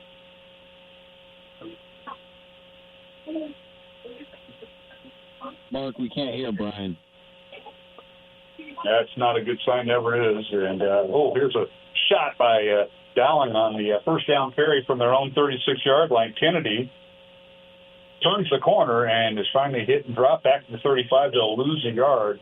And what an individual play that time, John Saddle, by the Dowling defense. Yeah, Jordan Watson coming up from the scorer position with the help of Carlos Swamp. And good job by Dowling defense stringing that out to the sideline, Mark. And again, Jordan Watson comes up strong on it at his corner position to make the tackle.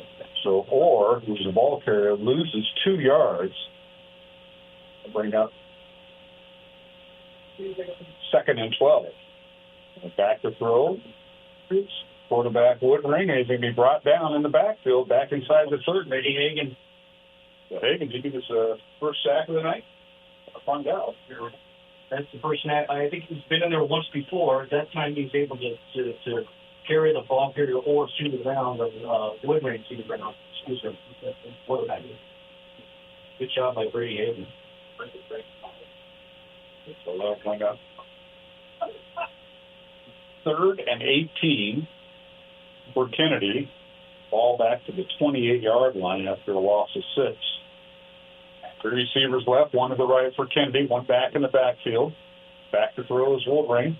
He steps up in the pocket and wants to run and will down the near sideline. It's finally knocked out of bounds right around the 39-yard line, so he'll pick up 11. That's the side of the first down. That's Brady Hagan again, coming from a defensive tackle position, chasing Woodring down with the help of Jordan Waddle. For 4th and 18, Fort Kennedy at their own 39-yard line. There's Garcia in the punt, gets it away. It's a high, short kick. Drexler at his 30, and he's hit and dropped. Another great individual effort by Gavin Grant on the stop. As he was the gunner, he gets all he stopped right at the 29-yard line where Dowling will start 1st and 10. Great job by Gavin Grant to get down there making that quick tackle. Sometimes you want to see Sammy Drexler call a fair catch, but you do have that room to catch the ball and field it. And he did a nice job putting onto that football because Grant was right there. You can see that Kennedy spent a lot of time on special teams to negate Drexler's return. Yeah, they're getting downfield in a hurry, and when you have those high punts like that, Mark, too, it's hard to get a good return on it.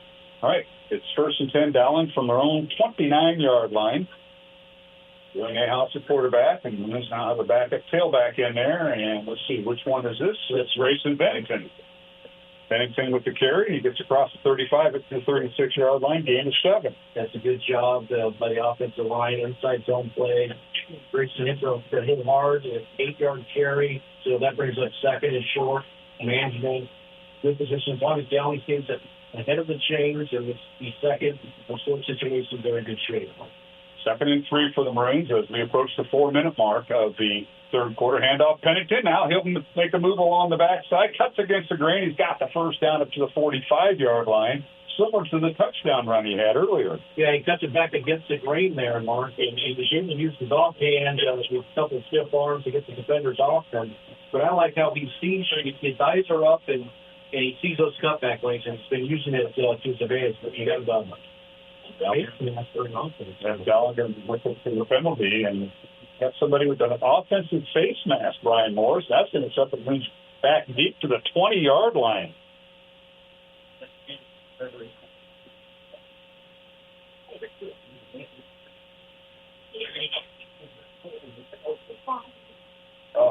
So that'll bring up 2nd and 20 for the Maroons on the 20-yard line. So there's 4 minutes to play. I'll resume the clock. There's the snap. House back to throw, looking, and finally is going to run it. He runs out of bounds, and boy, official goes down, and so does everybody else. I'll stop the clock at 3:41 to go. Hope everybody's all right over there, Brian Morris.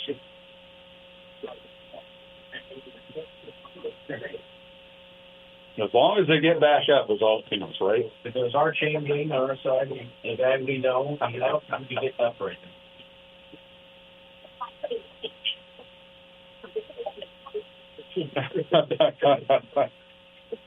Gain at 6 that time, but it's third down and 14 for the Marines. 3:41 remaining, third quarter. Dowling 20, Kennedy nothing. So it's not getting that. It's only getting the personnel, so we'll take a timeout with them. 3:41 to go, third quarter, and Dowling leading 20-0 over Cedar Rapids. Kennedy back in 1 minute on the Iowa Catholic Radio Network.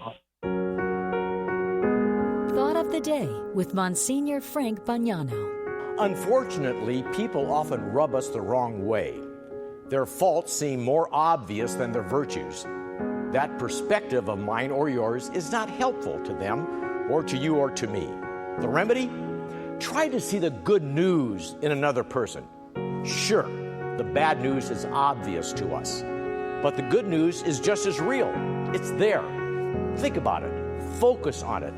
Comment to other people about it. That helps them and it helps you. That's how to grow positive relationships.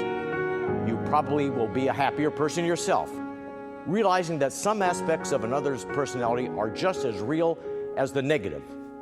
And that's the truth. And that's today's Thought of the Day.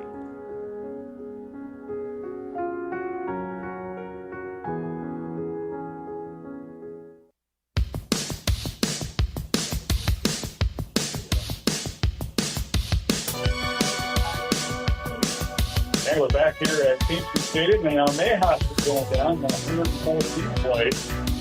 Kennedy with the blitz, and Mayhaus' helmet comes off, so we're bringing up 4th down for Dowling. Unless we got a penalty on the play. Let's see. I see a flag down. Might have to be 18-yard line. Let's see.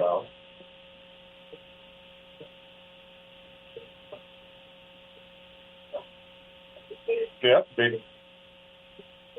So penalty against Kennedy. Was the official blowing the whistle at that point? I think he was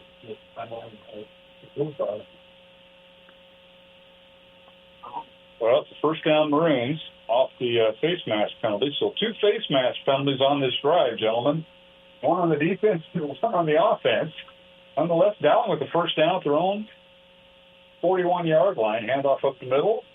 Pennington again and racing across the 45 near the 46-yard line for a gain of 5. This gets pretty good yardage on those carries, Johnny. Yeah, so Dowling's going to a test tight end and a 3 receivers split out the other way, bring in an extra guy out of that tackle box, and you're running that inside zone. So you have that extra block with inside to help you with that, and you're getting 5-6 yards. And that's the same thing we've seen all night, other than the penalties, so much just running behind the chain.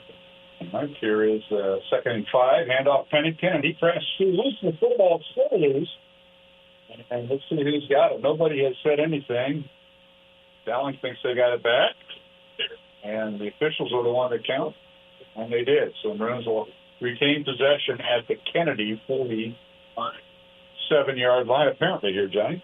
Yeah, they're very lucky there because number 20 for Jace Bokenhagen was on the ball. It looked like he had it recovered, and then Dowling was able to grab it away from him.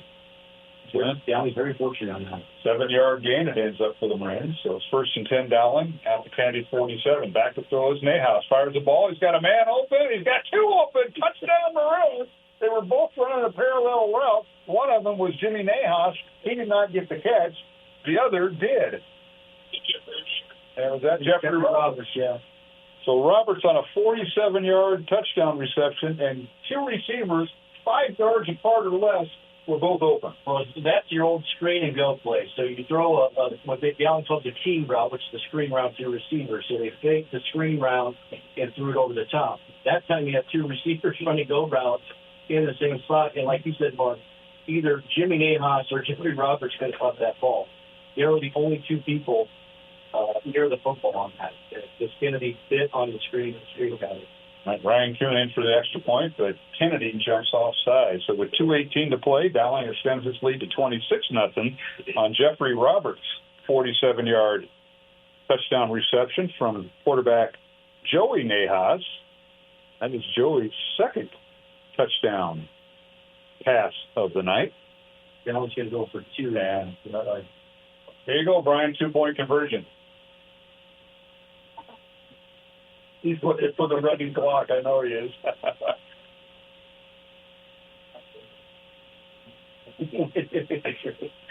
Yeah. We couldn't tell how far apart they were. You may have known from being on the sideline. Were they pretty close?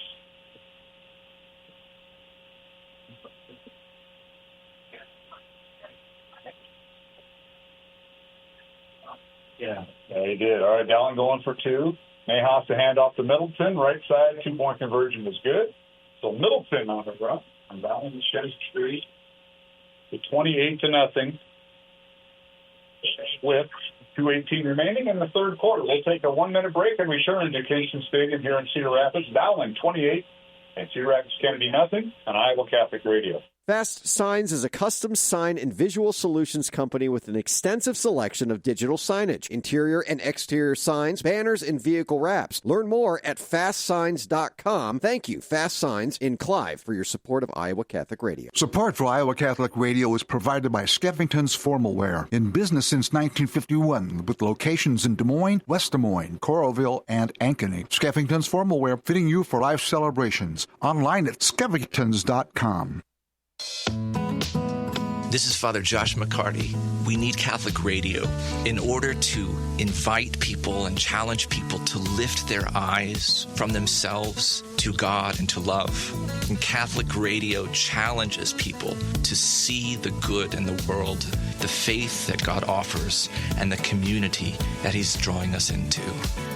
Iowa Catholic Radio is needed now more than ever.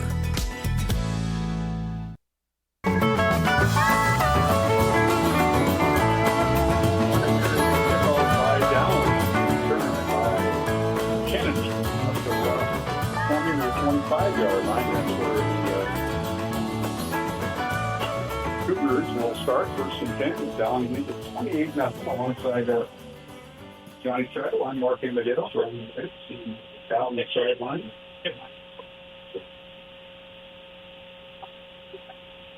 The Marines with the 28 up, going for two. Beat Middleton, 2-point carry. Yeah, inside zone again, Mark, on the 2-point conversion, and Ian landing untouched. He got the ball quick, quicker than they have been all night, Mark. It was first down, or he nose down at that, and he just lined up and went. And it seems like again he wasn't even lined up all the way, and like I said, Ian went in untouched. So, this is 28-0. But they're getting this game, get away from the little bit here, Mark. All right, so we have Brian Morse with our Kenny Farrell sideline report. Brian, take it away.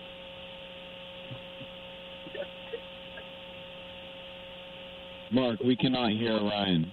Brian.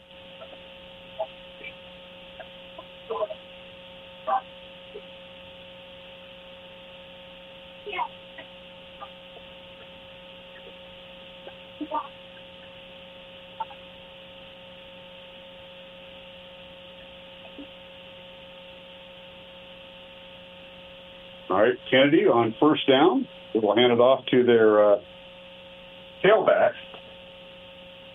And they have rotated backs in. Louis Smith now carrying the football. Dowling's last drive went 6 plays, 71 yards, capped off by Jeffrey Roberts' 47-yard touchdown reception from quarterback Joey Nahas. Ian Middleton with 2-point conversion run. 28-0 lead. Kennedy will have 2nd and 11 on that first down play and run defense penetrating there, gentlemen. Yeah, Brian brings up a great point. I've watched almost every game except for one. It seems like the defense, all of them are flowing to the football tonight, and that's a good sign. Kennedy with the pass. It's caught. I'm not sure which one that was. Looked like Cedar, who he talked about, the tight end on a drag route. Caught the football right about the 34-yard line. He'll gain about 5 or 6 yards. It's the second time we see him beacon Cedar and make a catch out in some space there, and it's a big body to defend. And it's one-on-one with the position. He's hard to bring down. Another good catch. All right. It's 3rd and 3 for Kennedy from their own 34-yard line. They'll go to an offset I formation. Quarterback's out of the shotgun. One receiver to the right, and they give the second man through the tailback, and he's got the first down. Second effort up to the 40-yard line. Let's see if they keep Smith in there or they put Orr back in. But first down, Kennedy. And so they've been rotating their tailbacks. First down, Kennedy from their own 41-yard line. They've had a great success running the football when they have a fullback in what these play. They've been getting 4 or 5 yards of carry. It's just they've been overcome by some penalties and stuff like that puts them behind the chains. But you've seen that early in the drives. They've done a nice job running the football and keep it up. All right, there's a toss play right side, and that's Orr with it, trying to turn the corner. Gets outside the numbers, and so does the Dowling defense. And he cannot turn it upfield, maybe a yard up to the 42-yard line. We'll give him that for gain of 1. Jackson Miller over there on the tackle, and then also with the help, it looks like Joe Marr, 26.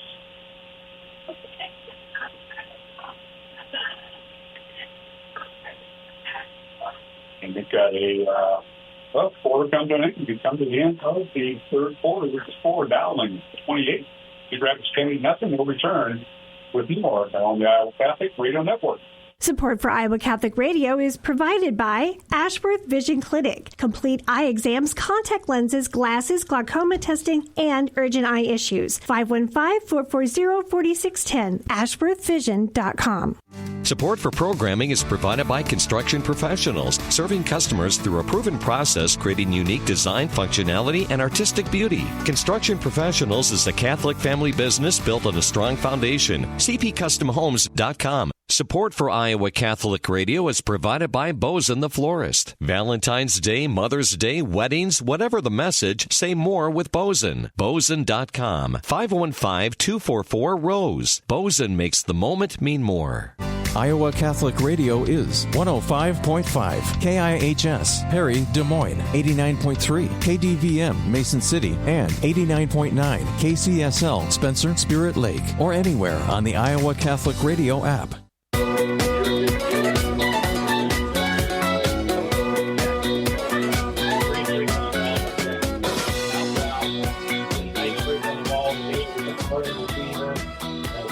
Inbounds because it's toward the sideline and come down with the interception. So Dowling with the interception by Miller, well timed, and Maroons will have a first down at the Kennedy 48-yard line. Let's see if we can bring Brian Morris back in. Brian, great job by Miller, and he's one of the guys we would like to talk to maybe this post here.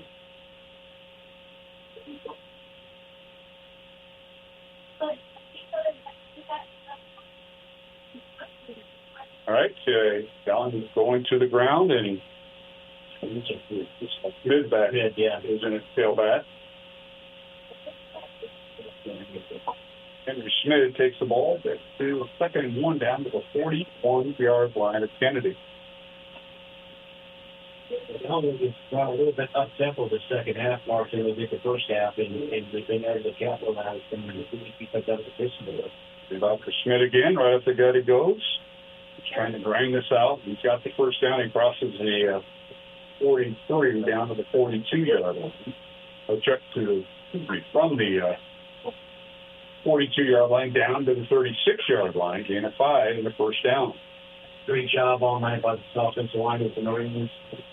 Being able to control the line of scrimmage and establish this running game, especially inside zone, and that's not easy to do, and they've done a good job tonight. Just keep the ball on the ground, and handoff goes to Schmidt again. Perry's Dowling just getting to basic offense there, down. He's got the off tackle between the tackles, and Schmidt's getting the load of the work down to 31, gain of 5. You know, and they're going down. Now they're going double tight to one receiver each side. Third side zone. Handoff again to Schmidt. He's all the way down the 25-yard line. He does a great job getting downhill, keeping fat level low, and, getting that 4 or 5 yards of carry. And again, Downey's going up tempo, wearing down that defense a little bit in the second half. And off to Schmidt again. We're approaching the 10-minute mark. And let's see.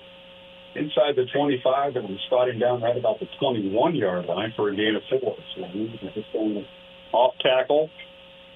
And if you hit the 5'10", 175-pound sophomore. Yeah, it's nothing but basic old school running the football downhill. Now it's a little bit outside zone here, Mark, and Schmidt again on the play. Yeah. 4 or 5 yards near a first down. He's going to be shy of the first down as he gets inside the 20. And they could bring up a third down in manageable here for the Maroons and see what they come up with. They haven't gone away from this running game. It's been the second half dominated by the running game, and it sets up the passing game with those down field plays. And that's what we saw with Jeffrey Roberts on that last touchdown. They were running the football well and got one-on-one coverage. All right, we have a timeout on the field, and we will take it ourselves. 9.5 minutes remaining, fourth quarter, Dowling 28. Cedar Rapids Kennedy nothing. Back after this 1-minute break along the Iowa Catholic Radio Network. Are we really ready to apply Jesus' teachings to our lives? Do we really listen to the good news? Even during his arrest that dark night in Gethsemane, Jesus provided us a vivid teaching moment. Peter responded in anger, rushed to harsh action, and chose the sword to cut off the ear of a servant. Jesus, ever the teacher, healed the servant's ear. Jesus, ever ready, demonstrated his last miracle before going to the cross to carry out God's will, healing. Like Peter, the good news may come to us slow, at times grating to our ears, as we respond to our day-to-day events with too much anger and harshness. Like Jesus showed us, even in the times of darkness, no more of this, but rather we are called to proceed instead with God's will and healing. This has been a bit of Catholic encouragement from Michael Gisandi. The leading Catholic voices are on the largest Catholic media network in Iowa. Father Fabian Moncada, Father P.J. McManus, Julie Nelson. You're listening to the Iowa Catholic Radio Network. Change her to move, and Dowling's a good opportunity to put some points on the board. That inside zone that's been all second half, and that's ready to be off the line. They've done a great job dominating the line of scrimmage, and anytime you control the line of scrimmage to be able to run the football successful as the Maroons have tonight, it's a good fun. All right, 1st and 10. We're Dowling on the 14-yard line of Kennedy. 9 minutes to play here in the fourth quarter. 28-0. Dowling trying to get the running clock going with another first down. Penalty flag out, and the clock started. Everybody's pointing at one another, so you know how that goes.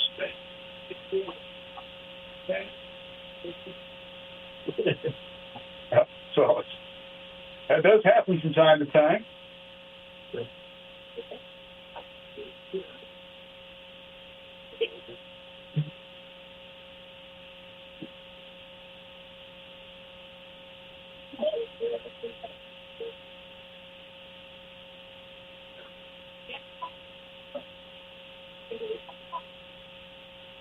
Updated score, Johnson leading Ankeny 17-14 in the fourth quarter. And now penalty flags again. So stuck on 8 minutes and 30 seconds, and we've had 2 penalties since. It's certain miscommunication with the snap game that's going on, because that time you have a run guard moves for down. They move the ball back to the 28-yard line. So it brings up 1st and 20 for the Maroons. Up next for Dowling, they'll be home next Friday night. They'll be back at Valley Stadium for the next 2 weeks. Dowling taking on Waukee next Friday, and then Ankeny Centennial, which will be senior night, the Maroons' final regular season home game, and they'll finish the season 3 weeks from tonight at Marshalltown. All right, 1st and 20 for the Maroons. Mayhouse at quarterback. He gives it to Pennington, left side. Big hole opens up, and Pennington finally goes down back to what was near the original scrimmage inside the spotting down at the 16-yard line. And then they'll bring up 2nd down. And inside zone. Dowling Johnson had the ball started. They're very successful. They were brought back 10 yards, and like you said, they were able to get most of that back. 2nd and 12 for the Maroons. Line of scrimmage is 16 of Kennedy. Henry Schmidt, sophomore tailback. They take it to handoff to him. They throw it over the middle. Touchdown Dowling, and that is Jeffrey Roberts. Quick slant. They had 2 receivers over there, Johnny, and it was Roberts. I think the slant receiver on the inside catching it for a 16-yard score. So that went back to what we saw in the first half, where you had 2 receivers out, split left, and Roberts ran the slant, and then came back for kind of a pick play type deal where you got to make the defense do a switch when you're doing man coverage like that, and there was no switch, and Jeffrey Roberts was the only receiver in the area. There was no defender around him. Easy pitch and catch for the Lions. All right, extra point now by Dowling's freshman kicker, and it's no good. Push it off to the right. as the extra point is no good. So stay over capitalize there. Golden Gable after the extra point. Missed it, so score is 34-0. Dowling with the lead. We'll take a break with 7:16 to go here in fourth quarter on Iowa Catholic Radio. This is Dale Ahlquist with a Chesterton Minute. Have you ever noticed that the world associates fanaticism with religion? But G.K. Chesterton says that the strangest fanaticism that fills our time is the fanatical hatred of morality, especially of Christian morality. It is the irreligious who are fanatical in their hatred of religion. They hate religion because religion is the only basis for morality. They hate morality because it is clear. And they prefer things to be vague to the point where they can call wrongs rights. But we cannot call something a right when it defies God's laws. We can only call it a sin, because all rights come from God, and God is not going to break his own laws. Neither should we. Want more than a minute? Visit our website, chesterton.org.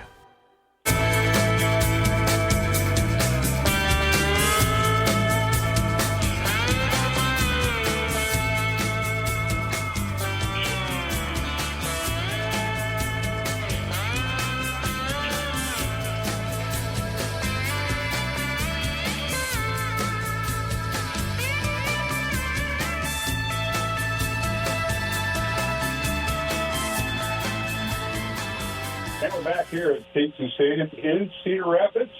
7:15 remaining here in the fourth quarter. Dowling leading 34-0. Missed extra point. Dowling's freshman kicker, Brody Gable, keeps us from the running clock. And here's the kickoff by the Maroons and fielded by Keegan Masson. His return crosses the 20 up near the 25-yard line. That's where the Kennedy Cougars will start first and 10 from the 25-yard line. To sit down the Dowling sideline, and that is where Brian Morris said. Brian?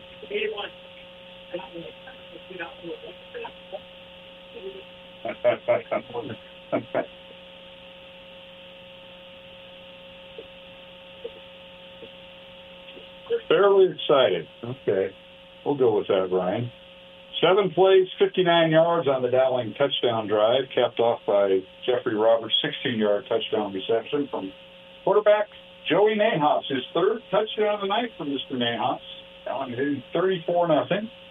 First down Kennedy from their own 29-yard line. And now a pass near side that is caught by Atlee Glody out of bounds off the 38-yard line, pick up of 9. Yeah, that was the I formation, and they ran out of that formation every single time up until that goal mark. It was just an out route, one receiver in the route, and good pitch and catch by Woodring to Mason. Good pitch and catch there.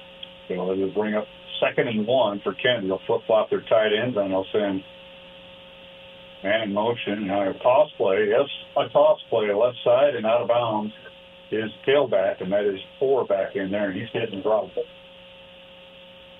Good job by Deshaun coming up in linebacker position. Got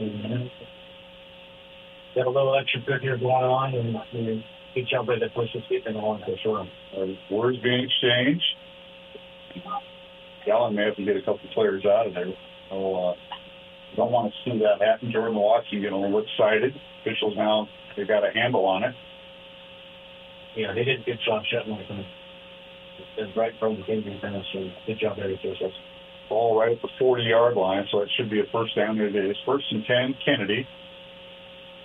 Hopefully cooler heads will prevail. Dowling players got to stay out of the bench. That's not a good place to be. Credit the Kennedy coaches right in front of us. Gibson Hurricanes on this instead of 6:20 left to go, fourth quarter. Dowling and him 34-0. We probably will not have a post game, right? Not the mic on. I can hear you here, but for some reason I don't over the air, so we'll work on that. Here is Woodring back to throw a little lateral pass. It's caught out of the backfield. As Orr with it, crosses the 40, and he's finally brought down the 41-yard line. He'll gain a yard.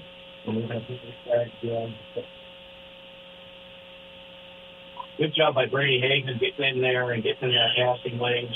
He about got to the quarterback before he got it off, and then Deshaun with a good open field tackle.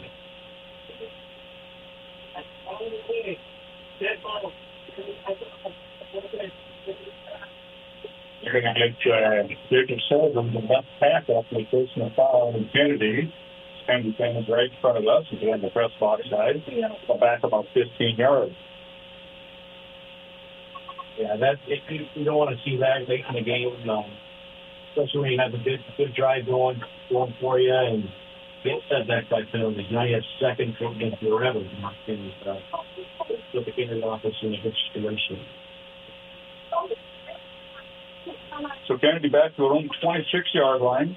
Wind the clock as we approach the 6-minute mark here in the fourth quarter. Again, Dowling leading 34-0. He's led 17-0 at that time. Tapped down a couple touchdowns, and now Smith on the backup tailback, Louis Smith, brought down right on the line of scrimmage before the 26-yard line. No gain on the play. They're going to bring up third and long. 3rd and 25. Yeah, Kennedy was back in the night formation. Good job by the Dowling defensive line. Getting there in there for no game to the scene.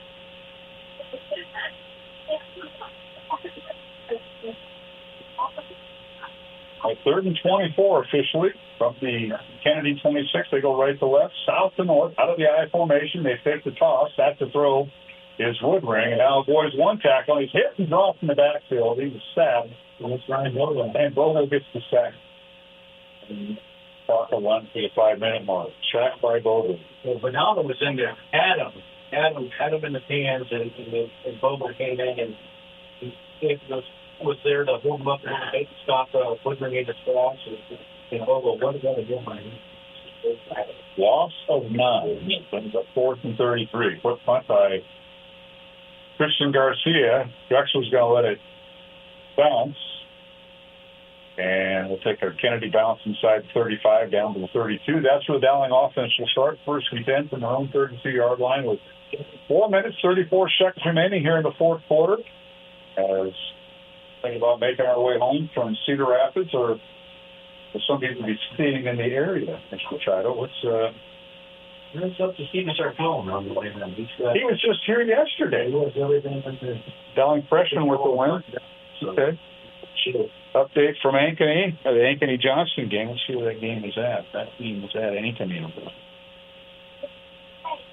They got Jack Trump, Owen Marr in there for the Dowling offensive line. It looks like Ethan LaCava in at quarterback.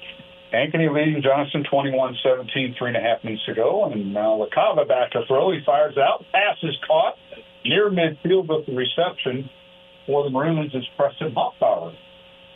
Good to see Preston on that catch, and nice throw by Ethan LaCava. It was just a great kind of a go route down the street and going on time and big catch and run now. Good job by Hoffbauer and great throw on the 16-yard reception for Hoffbauer. LaCava on the throw, and LaCava now will give it to the tailback. And let's see, that is Pennington back in there for the Maroons, and Grayson carries it into Kennedy territory from his own 48 down to the Kennedy 47. We got Hunter Hoffbauer in there on the offensive line, along with Owen Marr and Jack Trump. See what we have on the left side of the offensive line. Good job inside zone again. 2nd and 5. Dowling on the 47-yard line. LaCava, the handoff to Pennington. Tries to turn it upfield as he got outside the numbers and had gotten the yard. I'll give it. Give him more yards. Turn the corner to the 43, gain of 4. We have Ben Day, Sebastian Hilgis, Owen Marr, Jack Trump, and there's Evan Mitchell in there as well. It's 3rd and 5 for the Maroons. At Kennedy 43. LaCava the handoff, and that's Grayson Pennington. First down carry. He swung down inside the 35, down to the 32, gain of 9. Good job again by the Dowling offensive line. Getting leverage, able to take the front nose to Pennington, and Grayson's been doing a good job running the football tonight, Mark. He has. You mentioned Jack Trump, Hunter Hoffbauer, the right side of the line. Open up a nice hole. 1st and 10, Dowling. Under 3 minutes to play, fourth quarter. Maroons lead at 34-0. Handoff right side, and that's Pennington. Got outside the tackle and then turned upfield right at the numbers and got a yard down to 31. Jared, good job over the right side of the line. Jack Trump doing a good job.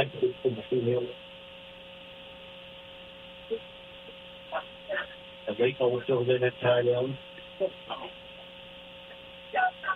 So that's Moncada. Handoff Pennington again. Slips the tackle. And Smith, I believe, it's in there. I think the penalty flag down in the backfield. That is Smith on the carry.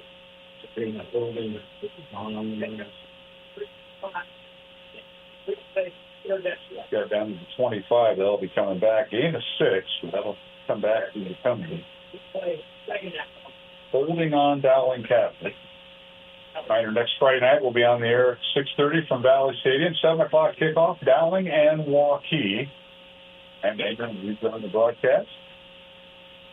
Brian Morris will be out on the West Coast, out on the Stanford University as his daughter gets married.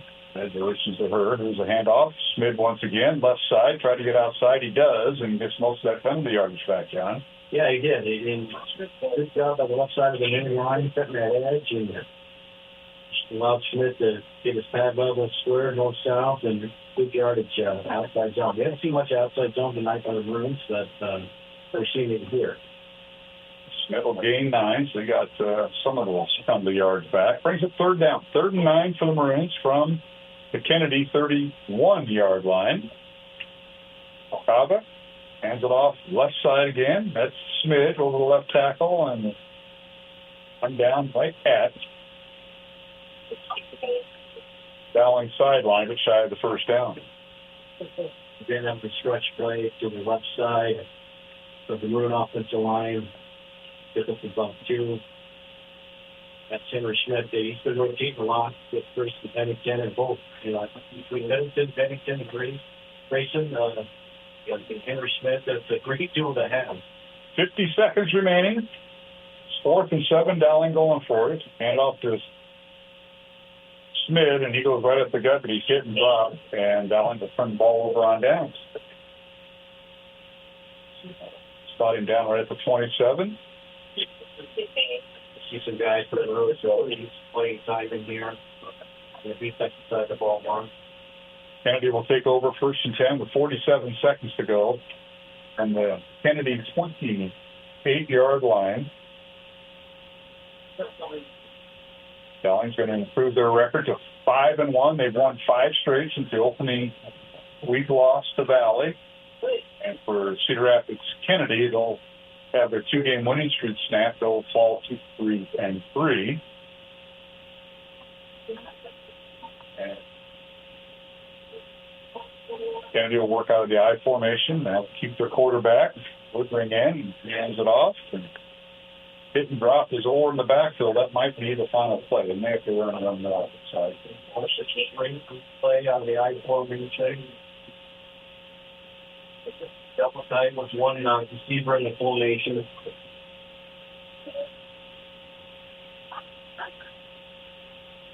But it's good to see tonight that Dowling's running game being successful. I mean, you got to credit again the offensive line being able to control the line of scrimmage. They did a good job, especially in the second half. Got a report from Xavier High School in Cedar Rapids, just down the road, that somebody is watching their grandson play and listening to us, and they want more of you. I don't doubt that, seeing who this is.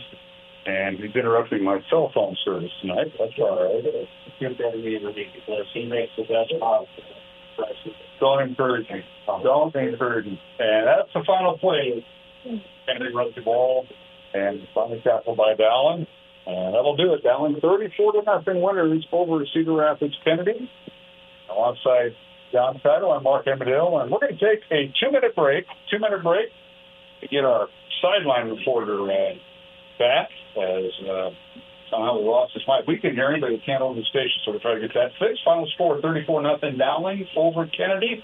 And we'll be back to Cedar Rapids at Kingston Stadium in 2 minutes on the Iowa Catholic Radio Network. Join the holiday fun at the 48th Annual Beaverdale Holiday Boutique, November 14th and 15th at Holy Trinity Catholic School. Over 70 artisans and vendors sell a variety of items at this family-friendly event. For more details, follow on Facebook and Instagram at Beaverdale Holiday Boutique. Building a relationship with a primary care doctor is one of the easiest ways to stay healthy. Schedule your annual checkup with a Mercy One doctor so you're ready for what life brings next. Find care at mercy1.org/healthpowerslife. Fast Signs is a custom sign and visual solutions company with an extensive selection of digital signage, interior and exterior signs, banners, and vehicle wraps. Learn more at fastsigns.com. Thank you, Fast Signs in Clive, for your support of Iowa Catholic Radio. Support for Iowa Catholic Radio is provided by Skeffington's Formalwear, in business since 1951, with locations in Des Moines, West Des Moines, Coralville, and Ankeny. Skeffington's Formalwear, fitting you for life celebrations. Online at skeffingtons.com. 60 Seconds with Archbishop Fulton J. Sheen. This Christ who was born was not, as you see, just someone who came by surprise. He's related to all of the people of God through the centuries. And if you pick up the Gospels and read the two genealogies of our blessed Lord, you will find that in one instance, the genealogy of our blessed Lord goes back to Abraham, and another genealogy goes back to Adam. What does this mean? It means that this new head of the Kahal, this expectant of the nations, this God-made man, this Christ, is related to the people of God who are to be the instrument of the salvation of the world. The church is the mystery of God in the world for the salvation of the world. The people you know and trust are on EWTN.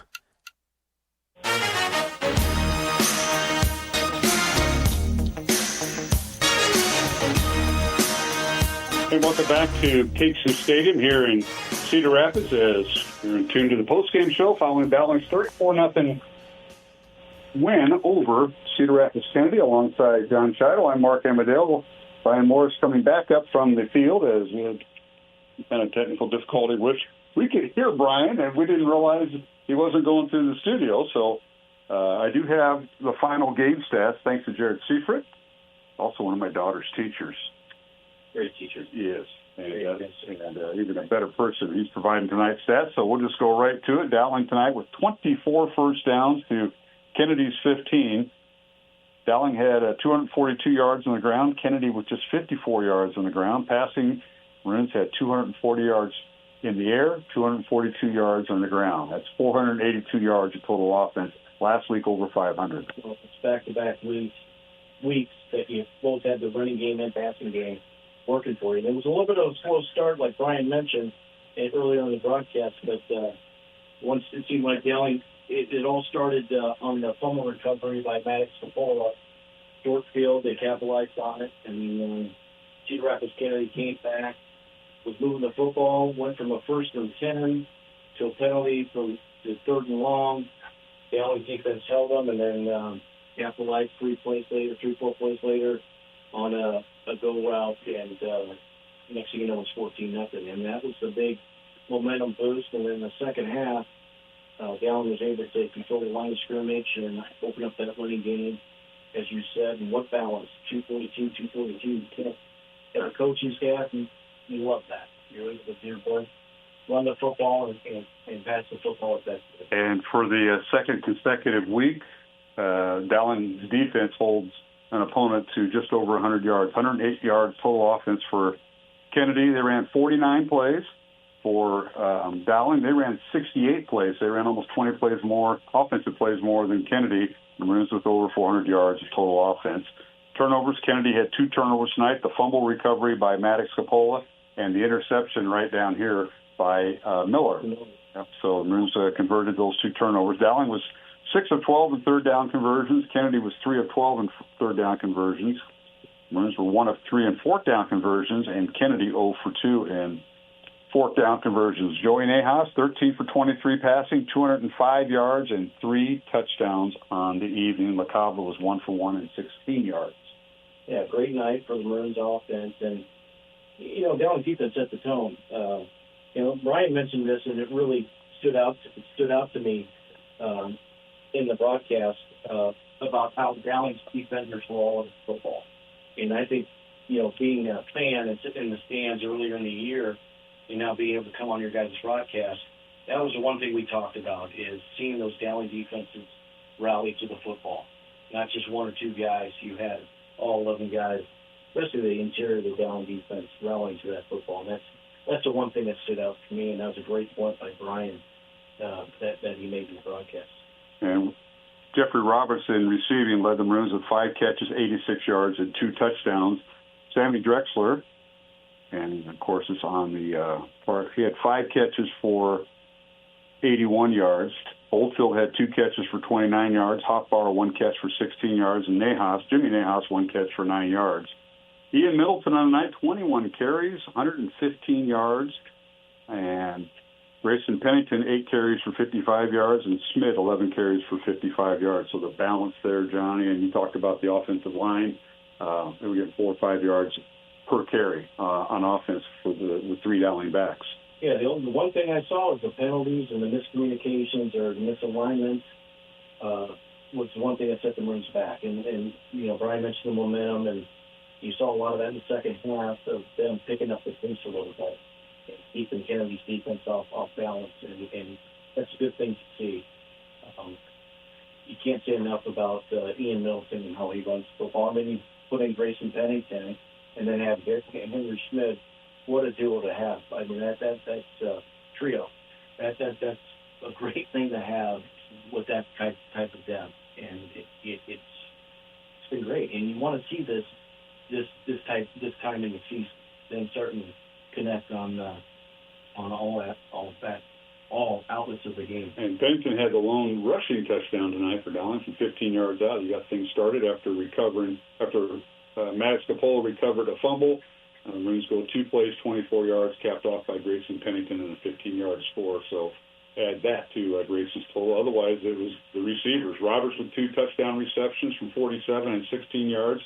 Drexler 1 catch for 43 yards for a touchdown. And then Ryan Kuhn, field goals of 28 and 37 yards. And, boy, how important is that as you approach towards the postseason? We've got 3 weeks left in the regular season, but that is so important to get that field goal unit going. Oh, absolutely. And the kicks he hit weren't easy, And the development of Ryan that you've seen is impressive to me. I was able to coach him as an 8th grader, and watching him grow as a kicker is fantastic. I mean, having that type of weapon when you get on this side of the 50 and your field position and being able to have that weapon is a good thing to have. And he's hitting them with confidence, and hopefully it continues. It certainly holds true. So Maroons improve their record 5-1. Kennedy drops to 3-3. We're going to take our final break. We'll get Brian on because we're down to 1 mic on that side. Apparently something must have happened with one of the units. Check with Radio Shack again. Yeah, check with Radio Shack. Final one's open. Are they here in Cedar Rapids? That's all I need. What a comedian. Final score, Dowling 34 and Cedar Rapids Kennedy nothing. We'll return to the post-game show. This will be our final break of the night. We'll take a 1-minute break along the Iowa Catholic Radio Network.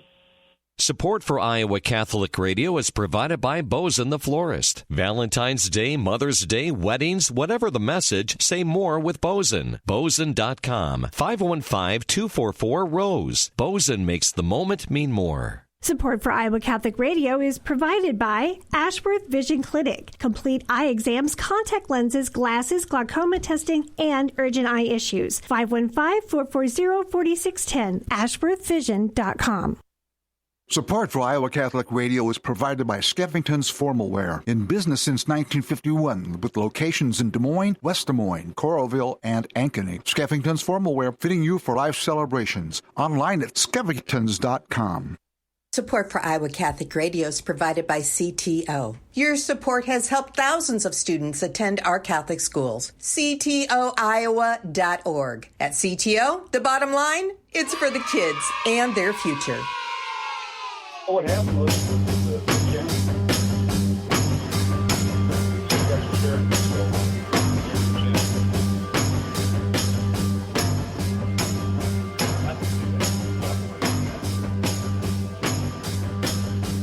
All right, welcome back to Kingston Stadium here in Cedar Rapids. Final score, Dowling 34 and Cedar Rapids Kennedy nothing. Alongside John Shido, I'm Mark Amadale. Brian Morris, yeah, we're sharing the mic tonight for something happened with we could hear you up here, but something went. Well, since we missed, I'm going to talk for like an hour and get back down there. And let's get us caught up on injury because we had a Dowling player come down with injury. I just talked to Coach about that. I said, what's one thing that's been on your side is the injuries. The Maroons could be getting back a couple players next week. And now tonight, Moncada went down again. He's on the sidelines with the ice on his knee, so I'm sure we'll hear more as the week goes on. But again, as that game got going, it was chippy at the end of that game. That's too bad. Even in the walkthroughs, the handshakes, there was a little chippiness going on, and I think I could see the frustration with Cedar Rapids Kennedy again because they came out and 34-0, and they really didn't do a heck of a lot there, right? So they only kind of controlled both sides of the ball, and I think it frustrated them a little bit. But again, the Maroons kept their composure fairly well, I thought. Tonight there was a couple jawings back and forth, and I think I said Jeffrey Robertson, the defensive back, when they threw that last touchdown, it was payback because the guy was kind of jawing with Jeffrey a lot tonight. Well, that sometimes happens in this game. Karma, baby. And it seems like, well, if you're Cedar Rapids or whatever, you're not going to lay down, especially on your home field. So expect that. But for Dowling to move on next week against Waukee at home at Valley Stadium, and you'll be gone. So we want to congratulate you. We talked about this when we couldn't go down to you. Congratulations, Dowling getting married out there. Kelly is getting married out by Stanford. Out by Stanford. Yeah. So it'll be a great time. And so I'm still working on my speech. And okay. It's been bad. So hang on, because I know we're sharing the mic here, but Mr. Chad will be doing that here in about another year. Okay. He might want some tips. And now he's moving his wedding out to California. You haven't any? I have no. She's an older. She's 30. She can make decisions on her own. Wow, we're going to go that route. 30. She's an older adult. Come on. Do I got to hold this? You got to go back and forth here. Yeah, Johnny. It's tough all night. He's been down there. He's been there. He's been there on the phone trips, and the mic doesn't work. I don't know if it's intentional or if it's could be, but we have our backup unit out here because there's no internet, so we've had a punt, and they forced us to punt many times. But hey, we'll still make it. We're back home next week. But number one, first of all, thanks for coming out, Johnny. This is awesome, and the Maroons get another victory here in Cedar Rapids. I think this is their third since we started this whole series with them, and. That's awesome, but the bad news is losing Pagano, and I don't know for how long, but just him going down tonight. The Maroons got to find a way to, plug someone else in. And you talked about it. I think you stepped in at one round. Yeah. Deshaun was in there, but I'm sure Coach Wilson and the rest of the club will figure out how that works out, and then that rotation and Adam Jack the D coordinator. Yeah, you hate to see that, like Brian said, when especially your senior season going out with an injury. Hopefully it's not season ending, but time will tell. But what a game he had tonight, and Brian mentioned it, and Brian said he was even going to interview him. He was on our list. He had a great game, and another person that stood out to me tonight was Brady Hagan. Got in there and got his first sack, and chased down Woodring, the quarterback for Cedar Rapids Kennedy, made a nice play too, And so, like Brian mentioned, you've seen all kinds of defensive players making plays tonight. And, Johnny, when you talk to that, Brady Hagan last year, and Coach Wilson talked about in the pregame a little bit, last year started his first game at Valley Stadium against Kennedy as an offensive lineman. This year he comes in, and this is game 5 for him, game 6 for him as a defensive lineman, and just having to kind of feel his way around and got his first sack tonight. Yeah, it's not easy going from an offensive lineman position to a defensive lineman position. Totally different. You think it's the same, but it's not. I mean, you're going through trying to keep guys from the quarterback to trying to get through guys to get to the quarterback, right, and coming up with different techniques and learning those techniques. And it seemed like he's found his footings tonight and had a great game, and that's great to see. And what a great kid. The only kid I know that got to Dowling and told Coach Jack his freshman year during orientation and said, "I am so happy to be here." I mean, he was so excited to become a Dowling football player and be part of the Dowling community, and I can't say enough about the Hagan family. I mean, they got a soft spot in my heart. So shout out to him. Absolutely. And you can't deny the work they put in along with all the other kids. So we're just glad to be a part of it, coming out here on the road. And wasn't our best broadcast because of some of the technical difficulties, and we lose our sideline guy, so we didn't even know we had. We didn't know we lost him, but hey. We're texting me saying, I'm sure you're saying great things. We're not hearing it. Sure, as long as we got the Jenny Farrell team real estate plugs in, Mark, because you got most of them in. We're sideline. We're helping all Dowling Catholic families with, and non-Dowling. Yes. The Valley person out there was finding a house. Now, 10 years ago, he wouldn't have said that. Now I've got it, as Jordan said, Republicans and Democrats by that. That's right. That's right. That's awesome. Well, guys, we got to wrap this up because we got a ways to go. Some of us might be going back to Des Moines. Others may be headed south. I don't know. With this technical difficulty, I don't know if that's a bad sign. Going to the casino and going out. That's up to you. It's up to Stevie Sarcone. So he's my wingman. They got a win last night here. Kennedy and Dowling freshmen played, and Claude Wilkinson, the Dowling freshman, with a win about 20 blocks from here where Kennedy High School is. That's great. Shout out to Coach Wilkins and his staff. Great job they're doing this season. Another great group they have coming through the Maroon program. That freshman class is a good group. Mm-hmm. Not a lot of them, but they're very, very good with the 35 kids that they have. And Stevie Sarcone said they're down to about 30 with injuries and stuff, and being able to put up the record they've had this year with the schedule they've had is quite remarkable. So hats off to Coach Wilkinson and his staff. Johnny, thanks for sitting in. It's good to see you again, and you picked up where you left off last. Yeah, a little rough going, trying to see numbers and stuff like that. A little different up here. It's what a great thing to have. You guys do a great job, and I enjoy listening to you now. Well, I appreciate that, and thanks for coming. Brian, I'll see you in 2 weeks. Congratulations to Kelly and her fiancé. You guys have safe travels out there. Thank you. Stanford, Colorado, or California, excuse me. What is that, in Palo Alto? It's Palo Alto, yeah. That's kind of where the wedding is, the area. Yeah. Okay. So, hopefully the weather turns here in 2 weeks so I can at least wear a sweatshirt on the sideline for once, because it's short and Easter. Here we are, week 6. This might be the longest. Indian summer continues. I'll take it, though. All right. Winter's coming. Thanks, guys. And that'll wrap up our broadcast tonight. I want to thank Roman Wilkin and his dad, Matt, for trying to keep us on the air back at Iowa Catholic Radio. A very difficult night with no internet here at the press box, but I think we pulled it off. And our thanks to everybody behind the scenes, Tom Wilson, Dowling Catholic, along with all the staff there, and along with head coach at Cedar Rapids Kennedy, Brian White. Our thanks to Sean Thompson, the athletic director here at Cedar Rapids Kennedy. Our next broadcast, next Friday night, Dowling hosting Waukee, pregame at 6:30, kickoff 7 o'clock from Valley Stadium in West Des Moines, so tune in. We'll be also simulcasting on CISN. Our thanks to our halftime guest, Father Bruce Riebe from the Byzantine Catholic Outreach of Iowa, and we appreciate Father being on as our halftime guest. Final score for the final time, Dowling 34, Cedar Rapids Kennedy nothing. For Brian Morris and John Chido, I'm Mark Embedill, and saying goodnight from Kingston Stadium in Cedar Rapids. And until then, have a safe and blessed and faith-filled week. Dowling Catholic Football and Iowa Catholic Radio has been brought to you by Ashworth Vision Clinic, Construction Professionals, Blessman International, Fast Signs, the Catholic Tuition Organization, Skeffington's Formal Wear, Iowa Wealth Management, the Jenny Farrell Team with Remax Concepts, and Bosun the Florist. Please support the businesses that underwrite Iowa Catholic Radio. The preceding has been a Dowling Catholic Sports presentation on Iowa Catholic Radio.